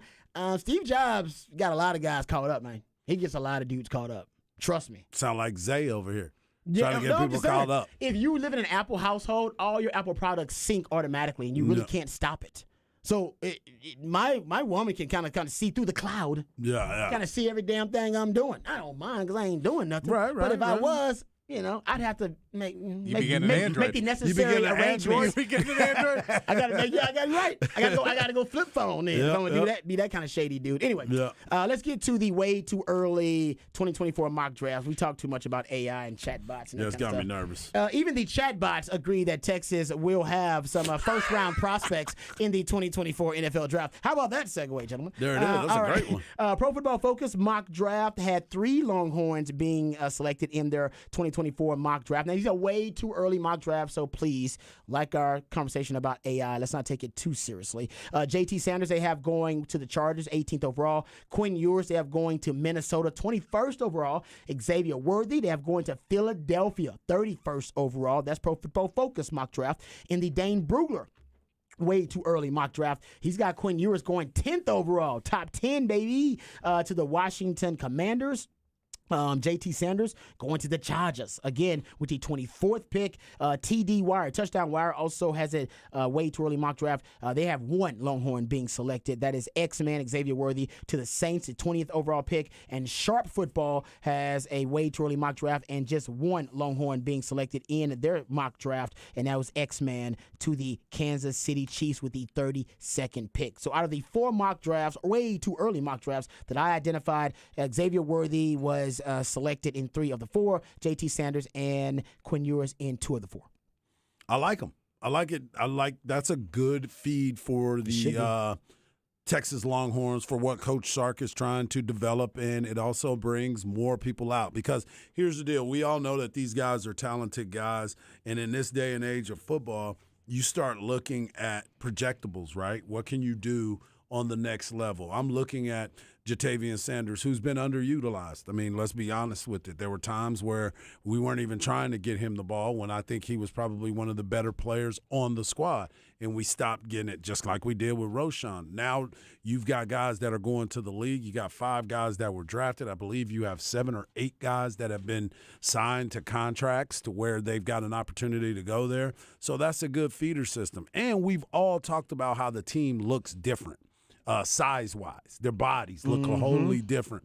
And Sark's walking around talking about, this looks like my guys. He said on the pivot, we're going to where you are. where you guys come from in the SEC. We've been talking about how many people are getting drafted out of the SEC, where you got to get built to be in the SEC so you can go to that level. And with Quinn Ewers, I'm looking at him, and I think he's going to be a lot better than what he was last year. He's second year into this system, understanding what is being asked of him, and he's being pushed by some other guys. He's in a different spot than what he was that first year, where he came in, didn't know nobody, had to get to be around everybody, had to understand. He got lazy with his footwork. Now he understands this isn't high school anymore. I need to work on the mechanics of my career so I can be better at the next level. So this is all going to play out. Now, as far as being as high as they are, I don't know. Nobody knows. But that's why it's called the way too early mock draft. Way too early. Yeah, so you start looking at it, but I will say this. Can't deny his arm talent. You can't deny that he has the presence of mind in the pocket. Now he's got to go out and deliver highly. I agree. I think Quinn's got a shot. I mean, he's the highest rated prospect coming out at the quarterback position in modern recruiting in the last 20 years. So all the raw materials are there. Last year, I do think you saw regression from a quarterback who hadn't played in damn near 2 years. I think not having the real-time reps and not being able to get those in-game reps for 2 years, I think you saw that ability to process be hindered for him early on in the season, and then the injury. Right, so in addition to not playing for a season and a half, whatever it was, he gets hurt early on in the season. That also, I think, caused a regression for him. So I expect a lot of things to improve for Quinn Ewers over the offseason. Whether he's going to be a 10th overall pick, I'm not sure if he can be that impressive. I mean, if he is. Well, I'm looking at one that's got him at the 6th. Yeah, exactly. If he can be top 10, that'd be great. Yeah. I'm not going to say he's going to make that type of leap. That would be a hell of a developmental leap for him. And if he does it, great. But I do think means good things are happening for the Longhorns. Yeah, I think he'll be improved enough to be considered a first-round prospect. I think the Pro Football Focus mock draft might be closer to where he could get drafted, which is 21st. Top 10, because all the elite quarterbacks are going to be drafted in the top 10.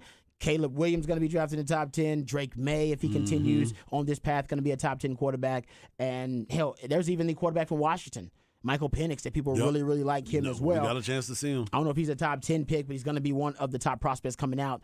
There's going to be a lot of high-level talent. If Quinn Ewers can end up in the top 10, that would mean that they consider him, in my opinion, to be a top 3 quarterback coming out in that draft, right behind Caleb Williams and Drake May. I don't know if he'll be there. Well, but he could be. He could be. He could be. He's got the raw materials to do that. Yep. But that would be I don't know if we've seen a leap. That's a hell of a leap in one season. Yeah, but we also saw flashes during that season as well. We saw an opportunity. Like that Alabama game put him on the map to where everybody said, well, wait a minute. He might be able to do that. Then he comes back, and when he does come back, he plays against Oklahoma, plays lights out. Then even in that game against Washington, he wasn't the reason why Texas lost that game. He threw the ball well. That's true, but devil's advocate against Bama, which he was great for that quarter that he played against Bama. To be fair, they played mostly man-to-man, which they thought, hey, this young, brash quarterback, if he's supposed to have a golden arm, let's see him prove it against an Alabama defense. And they didn't want to overcomplicate things, and he was able to just dice him up. I mean, he eviscerated that secondary because he was just throwing against man-to-man. As you know, as a quarterback, easiest thing to diagnose and process as a quarterback is man-to-man coverage. My guy. And Oklahoma, we all know Oklahoma's a shell of itself. By the time Texas played them, and they had injuries galore, they just couldn't score a point. Hell, they couldn't even get a first down against Texas. It was beautiful. When teams forced Quinn Ewers to have to process information and with pre-snap shell disguise and then the post-snap diagnosis or a post-snap shift, at times, he was unable to successfully diagnose whatever the pre-snap read was going to be. And then post-snap, we often saw his footwork, along with the slow processing, come back to hunt him. And I guess I've always said, I don't give a damn how good your arm is, but if you got bad footwork and you're processing things slowly, well, you're probably going to end up making bad decisions or making the wrong decisions or slow decisions, and that was Quinn Ewers last season. I'm with you. I did think the bowl game was a huge step forward for him, and I like what I saw in the bowl game. That was Sark being able to use his young quarterback, I think, in a responsible manner, keeping him in a rhythm, the short, quick game, and making him confident within the structure of the offense. He didn't do that all year long, but if he's going to do that with Quinn Ewers next season, I think that you could see more of the Quinn Ewers we saw in the bowl game rather than the Quinn Ewers that struggled at times last year. Yeah, well, can't wait. I mean, this is good. This is good fodder. We can look at it and see where these guys, because go back and look at where it was, because I went back and looked at what Todd McShay had from his, and Todd McShay was pretty close on his first 4 picks of the NFL draft that he had on his way too early mock draft too. So these things that, it's kind of fun to talk about, but some of them have some merit to it as well. Yeah, Like Caleb Williams and Harrison. Those are the two at the top of the draft that you're like, no matter who gets those numbers, they're gonna take those guys. Well, it seems like every mock draft that I looked at least most of them, the Pro Football Focus one, the Dane Brugler one, and the Sharp Football one, all had the same picks at 1 and 2 overall. Yep. It was Caleb Williams and Marvin Harrison Jr., and they all had the Cardinals making both of those picks, which would mean the Cardinals already, if that's true, they're ready to give up on Kyler Murray. And that would be a huge story, because to give up on Kyler Murray, you need to trade Kyler Murray. Mm-hmm. You need a trade partner for Kyler Murray. Or just tell him, hey, just say you want to go play baseball. Which he could do. That's what. Go play baseball. You know what, Hodge? Yeah, that's still not there. crazy. They still own his rights, by the way. The Oakland A's still own Kyler Murray's rights. Man, that is not the franchise that That's okay. They're moving to Vegas. Maybe by that time. They're going to sell the team. They're going to sell the team to someone who wants to pay them their money. They're going to money move ball in Vegas. That's right. That'd be great. Okay, so let's work this out. He should go to baseball because they own his rights, and then maybe the Cardinals will release his rights or trade him to Las Vegas Raiders, and then he can be a 2-sport star in Vegas with the A's and the Raiders. And we don't know. They need highlights. We don't know who the Raiders coach is going to be next year either, because we know Josh McDaniels is getting fired after this year. We're hoping that. Wow. So who you thinking? Bringing in Lincoln Riley? I mean, you bring it. I'm just saying. You can't. They can't. Oh, no, you can bring back Cliff Kingsbury again. You could, technically. He ain't. Oh, actually, he's with the. With USC. He's with USC. USC. He's with Lincoln Riley. Yes. Good Lord. Yeah. It Well, works. yes, you could technically get Cliff. You It get works. Lincoln. You get both of them up there. Yep, it works. Because it worked out really well for Arizona. Yep. It did not work out well at all. It worked out for a while. I thought it was going to be. I was all in on that Arizona Cardinals experiment with the air raid. Until week 10, week 11 every year? Pretty much. Yeah, remember the were season great. before the last one? They were undefeated through like the first 6, 7 And they made weeks? it to the playoffs, and then all of a sudden he decided he didn't want to play in the playoffs anymore and just started falling down and fumbling balls, Well, it was throwing it over his head. A Cliff Kingsbury team always fades at the end. Oh, for sure. And that's, Texas Tech. Yeah, Texas Tech, the Yep. Arizona Cardinals. That was like ultimately the narrative of Cliff Kingsbury. Man, Cliff Kingsbury needs to do a Blue Chew ad. He does. So he doesn't I'm fade. notorious for fading at the end. Yeah, Not don't anymore. fade. Not no more. Not no more. Have y'all seen Cliff Kingsbury's woman? Oh, yeah. That's why he can't fade fast. She's Blue Chew. Yeah. She don't need no Blue Chew. Oh, you always She need a is- little help. No, you don't. Not with her. Always need a little help. Not with her. Have you Yeah, seen her? buddy. No. Oh, yeah. I've seen it. Google. I've seen it. Then you don't need Blue Chew. Oh, yeah. Yeah. Sometimes all you need is a peek. She'll do it for you. Let's talk about the MVP, gentlemen, a little bit too, since we won't get into the NBA again because the games have already, or the game's getting ready to start. Yeah, 6:30. Getting first ready game. to start in about 4 or 5 minutes here. So next segment, I want to get back to the NBA, talk about the MVP because it has been announced that Joel Embiid is Joel. the MVP. So we'll come back and we'll discuss that on the other side and get some NBA news, notes, nuggets, and preview the Lakers-Warriors matchup tonight. So a little audible on the other side. Right here on Ball Don't Lie, 104.9 The Horn.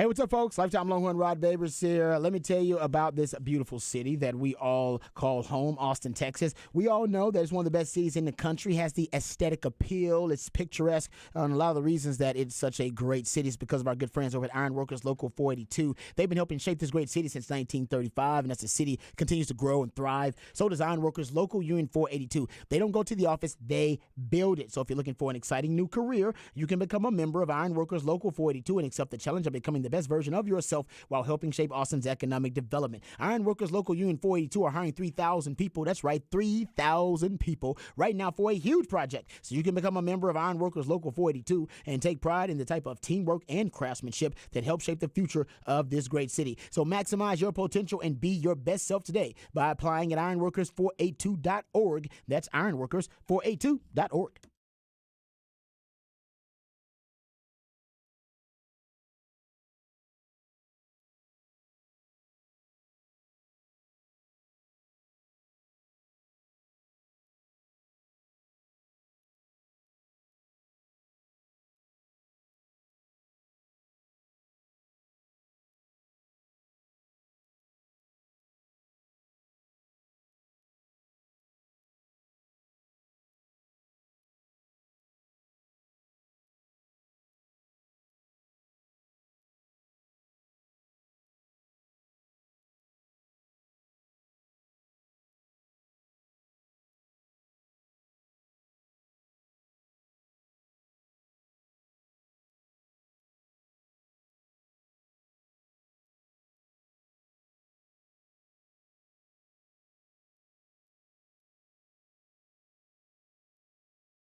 Welcome back to Ball Don't Lie right here on 104.9 The Horn. Top of the charts Tuesday. That's when my man Patrick plays jams. I reached the top of the Billboard charts on this day in history.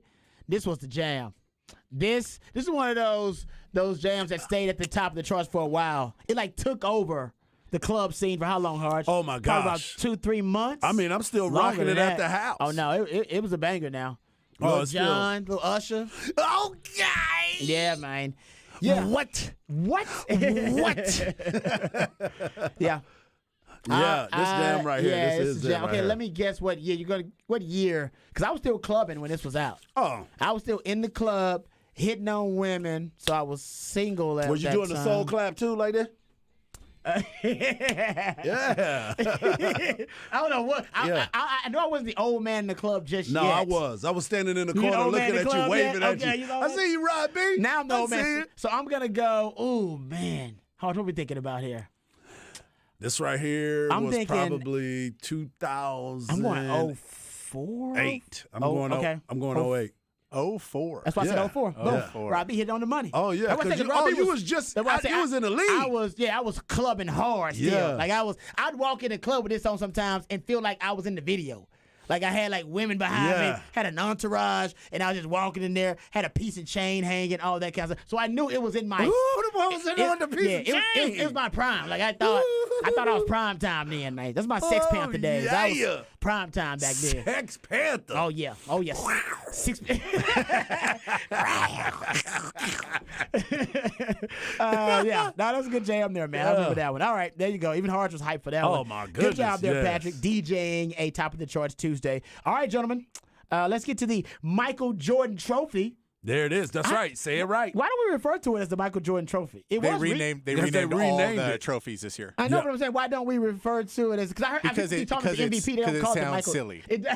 Because MVP was fine, and then they had to put a name on it for some reason. Okay. Hey, we want to honor these guys. That's cool. Why are you ruining for everybody else now? So nobody's Exactly. actually calling it the Michael Jordan No, Trophy. call it No, they MVP. call it MVP. I mean, That's you're right. calling it. It's the Brought to whatever. you by Kia. Yeah, exactly. It's the Kia Michael Jordan.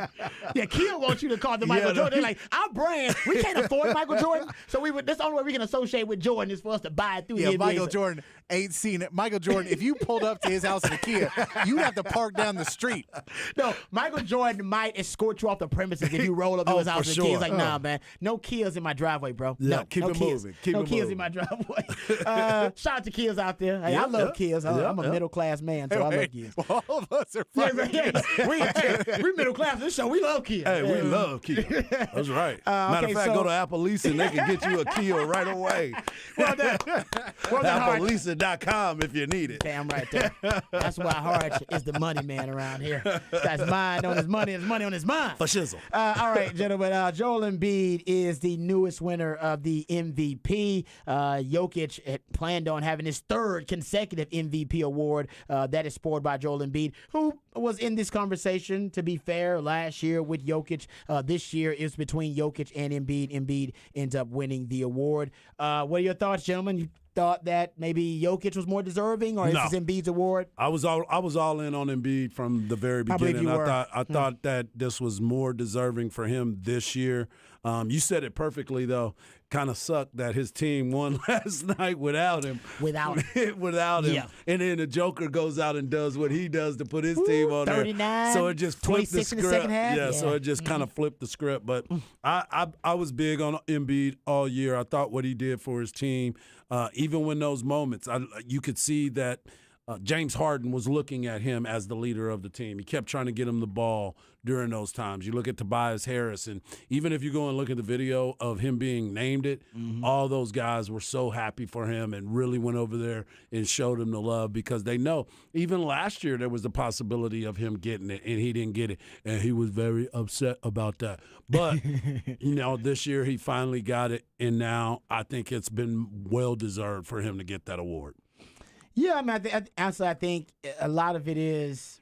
I think we were just bored. We get bored. We do, with easily. seeing excellence. That's why we're talking to AIs. Yes, exactly. You know what I'm Great point. saying? But when we see excellence consistently like that, Yep. we oftentimes just get bored You with take it for granted. And we do. I think as a society, definitely as a sports community. And the truth is, Jokic was so. And there's a part of Jokic's game, and I think my man Patrick will back me up on this. There's a part of it that is so technically sound that is very Duncan-like, where it's so matter of fact, and he makes it look so easy and so effortless, and like I said, so technically proficient that there's not a lot of extra with it. You know what I mean? And it's just, as some people, he's so technically proficient and sound that it's boring to watch his game. Yeah, and I mean, and there's something to be said for if you don't win a title every year, no one wants to keep giving you an MVP.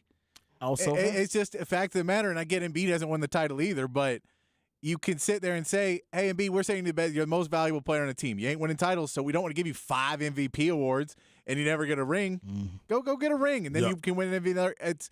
And I know that's petty, but we know how the MVP works in every sport. It is petty. That's how it works. Is they don't want to give it that way. It doesn't do anything for the league. It doesn't do anything for fans to just give it to one guy over and over again. We know how dominant he is. Jokic is. That doesn't change. Doesn't. We know how dominant Giannis is.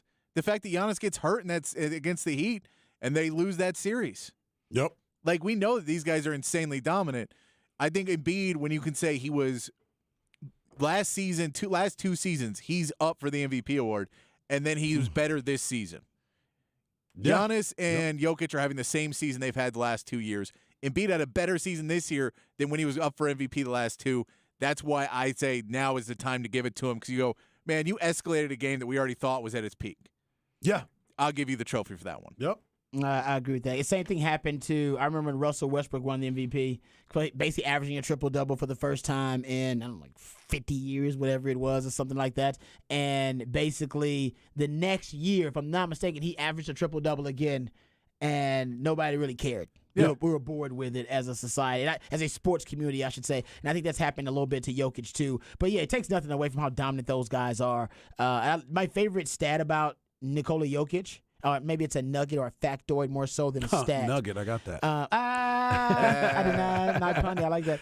Nikola Jokic has never had a teammate selected to. Actually, I take that back. This is prior to this season. Prior to this season. Okay. This is prior to this season. Because this season, they got new awards, and the awards have just been given out. So just to make sure that this still may not still be the case. But prior to this season, Jokic had never had a teammate selected to All-Star, All-NBA, or All-Defense.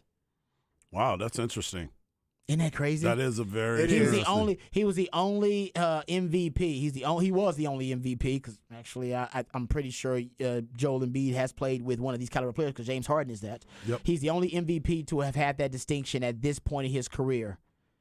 To have played with prior to this season, like I said, if you go look it up now, maybe one of those guys made it this year. But prior to this season, no All-Stars, no All-NBA, and no All-Defensive players. Yeah, I mean, and Freaky, man. Jamal That is Murray crazy. is supposed to be that guy for years Yep, now. yep. Michael Porter Jr., if he can stay healthy, is one of those guys. So they had Jamal Murray is that guy. We see him in the playoffs. He's playing like that guy. He just has had so many injuries over the last few years that I think it's basically he should have been an all-star the last 2 years, and due to injury and due to just him not being able to be himself, hasn't been. So he's had a guy, but that's still insane because you look at it in a lot there's multiple of them on most of these other teams. Oh, I mean, we think Embiid No played question. with Jimmy Butler before they got James Harden. Jimmy Butler was on that all team. about that. Yeah, And Jimmy Butler was trying to fight him. He was like they were arguing all the time, but Jimmy was trying to bring the best out of him, and they were taking it because they trust the process. Yeah, Magic Johnson played with more All-Stars, All-NBA, All-Defensive players than any MVP in history. He played with 13 All-Stars, 6 All-NBA players, and 10 All-Defensive players. Where's LeBron here? Let me find LeBron real quick. No, that's because Magic made them that. I was just about to Yeah, say, Magic Magic made that. did help them out with that. LeBron's at here's LeBron. LeBron's at 4 All-Stars. He has played with 1 All-NBA and 2 All-Defensive players. It says here. Yep. So LeBron's a little bit better off. But yeah, Kevin Garnett is also next to Jokic in terms of MVPs that have played with the fewest All-Star, All-NBA, or All-Defensive players. He's only played with 2 All-Stars, it says here. That's crazy. Yeah, I'm really not a fan. Well, I guess because he's talking about Paul Pierce and Yeah. yeah, Because, Paul Pierce thinks he's the greatest player to ever play, power forward. maybe. You know what I'm saying? Yeah, I guess he's talking about those Celtics days. That is a crazy stat, though. By the way, Tom Haberstroh, give him credit for that stat. Robbie didn't do the research There on you that go. one. And to the texter who says you don't want to watch NBA games anymore because you don't want to watch 145 to 135.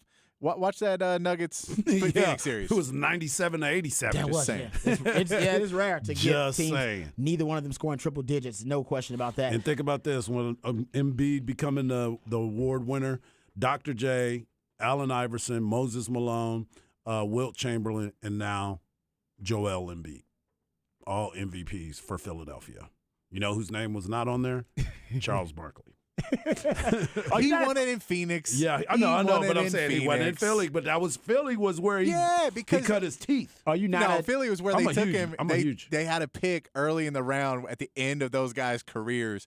Basically, 2 years in, they didn't win the title, and they were like, "Oh yeah, this experiment is not working." No, I'm a big Charles Barkley fan. I'm a big. I like Charles Barkley. I like the way he played. No, Yeah. I wasn't sure if you were trying to take a dig. No, at Charles Barkley with that no. one. I'm just saying he wasn't there. Can I say, but do you guys remember the probably my favorite Joel Embiid story, the one where he talks about how he learned how to play shoot threes and to basically have proper shooting form. Did you ever hear this story? I forgot, but go ahead, remind me. He claims, this is Joel Embiid claiming this. Matter of fact, I think we got a little audio of it too, potentially. He claims that he learned how to shoot by watching YouTube, That's right. specifically white people shooting on YouTube. That's right. You did say it. It was just a couple weeks ago, actually, you said it. Yeah. Yeah. No, he says this. Like, he's like, nah, man, I had I had to look up how to, shoot, and he said I looked up, basically typed in white people shooting into YouTube. And no, I'm not joking. And then he says that was one of the ways he learned how to shoot. That's unbelievable. I swear. Yeah. I'm not making that up. I think No, Patrick, here we go. Patrick does Patrick's have got it. Here it is. Looking out for my white people on YouTube. That's how I learned how to shoot, is by watching white people on YouTube. So It's unbelievable. That is such a great quote. But Unbelievable. he's not, I know he's kind of laughing, but he's serious. He's said this multiple times. Yeah. He said it multiple times. And like some people are like, oh man, that's kind of racist. Like Jerry Seinfeld told you, it can't be racist if you like the race. He's just telling you, like, hey man, I love white people. Like right here, he says, never racist if it's a compliment. Yes, a compliment. Like, I don't know how you can say it's racist. Like, well, he's telling you white people can't, they got the best shooting Hey, forward. let me, as a white person, tell y'all that's not true. Watch yourselves. Oh, I love what Nate just put out here. This is a great point. He says, imagine what else popped up on that search. That's true. That is great. I don't even want to know what popped All up. right, but there's a question. That's a good point. Last three MVPs are all not Americans. They're all from other countries. Giannis, Jokic, and now Embiid from Cameroon. Wow. They're not. Who is the next American to win the MVP? I'm going Ja Morant. But, no, man. That's a great question. It's hard, That man. is a man. great question. Is he even in the league right now? Because the next great player coming in, supposedly the next LeBron James, is Wembanyama, who's like He's from not overseas. American, that's what I'm right. saying, like, and Luka then- Doncic is Yes. one of the names up there. He is Slovenian. Yep. Wow, man, That's a great question. Hold up, so because we got to be missing somebody in their prime who's on the come up other than Ja Morant. Who we missing there? Jamal Murray. No, I mean, he's not even an all-star yet. Yeah, I mean, man. now we could go to Donovan Mitchell in Cleveland, who had the year he had this Yeah. year. That's Donovan a good Mitchell's a one. guy who had a really good, but in Cleveland, it's just a hard town to get those MVP votes at. I mean, Jimmy Butler would tell you he's going to win in the next 6 years. What about Jimmy Booker? What about Booker? Booker? that's Definitely. good. Booker's definitely That's a good one. Yeah. That's a good one. That's probably a better one Yeah. than Ja, actually. Because Yeah, I'll go with Booker. Ja's game, I'm sorry, it reminds me way too much of Derrick Rose's game. He's so self-destructive. Yes. Right? He reminds me of an irresponsible running quarterback. He just Who doesn't know how to slide? Yes, he has The no awkward slide. Yes, there's Somebody no. said Jason Tatum. That's another one That's that's another his good name one. comes up in all those conversations as well. Yep. Those might be the only three: Ja, Jason Tatum, and Devin Booker. Yep. I mean, I guess one of the old heads could win it. That could be It's like true. one of the old heads could just have a Durant. great season. Durant or Yeah. Steph or KD or somebody could do. But I'm with you. Usually you kind of grow out of that MVP phase because as an older player, you're not putting up Yeah. the same prolific numbers. And that's what I'm saying. He may not even be in the league yet. It may be someone who's not even in the league yet Yeah. to be the next one. Because if it goes Embiid another year, or Jokic again, or Giannis again, or Luka comes up and gets it, and then Wembanyama comes in, and that's another name. It could be a long stretch.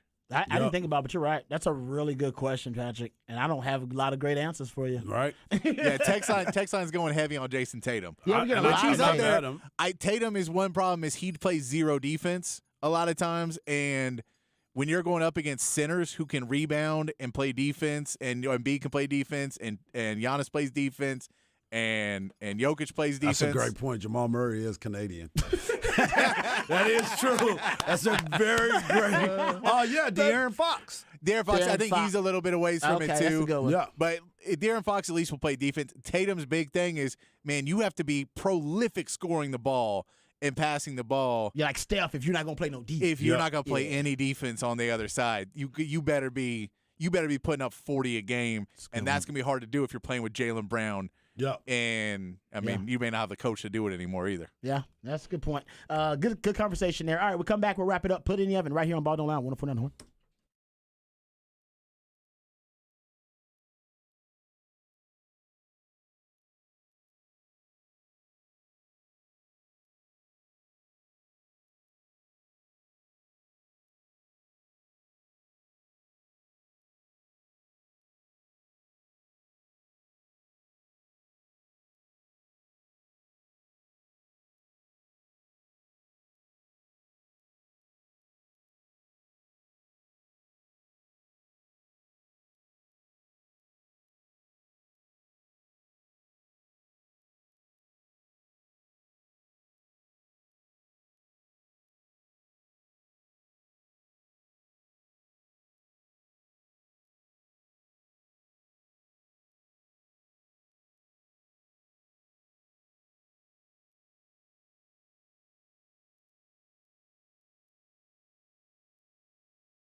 Welcome back to Ball Don't Lie right here on 104.9 The Horn. Per our conversation earlier, the great question by Patrick about what American-born players could end up being the next MVP in the NBA, since we've had so many great, fantastic foreign-born players who have dominated the NBA, win the MVP, Jokic, Joel Embiid as well, Giannis, of course. Dame Lillard. We get a text about Dame Lillard. Yep. Great text. We Yep. forgot about Dame Lillard. He got that dog in him.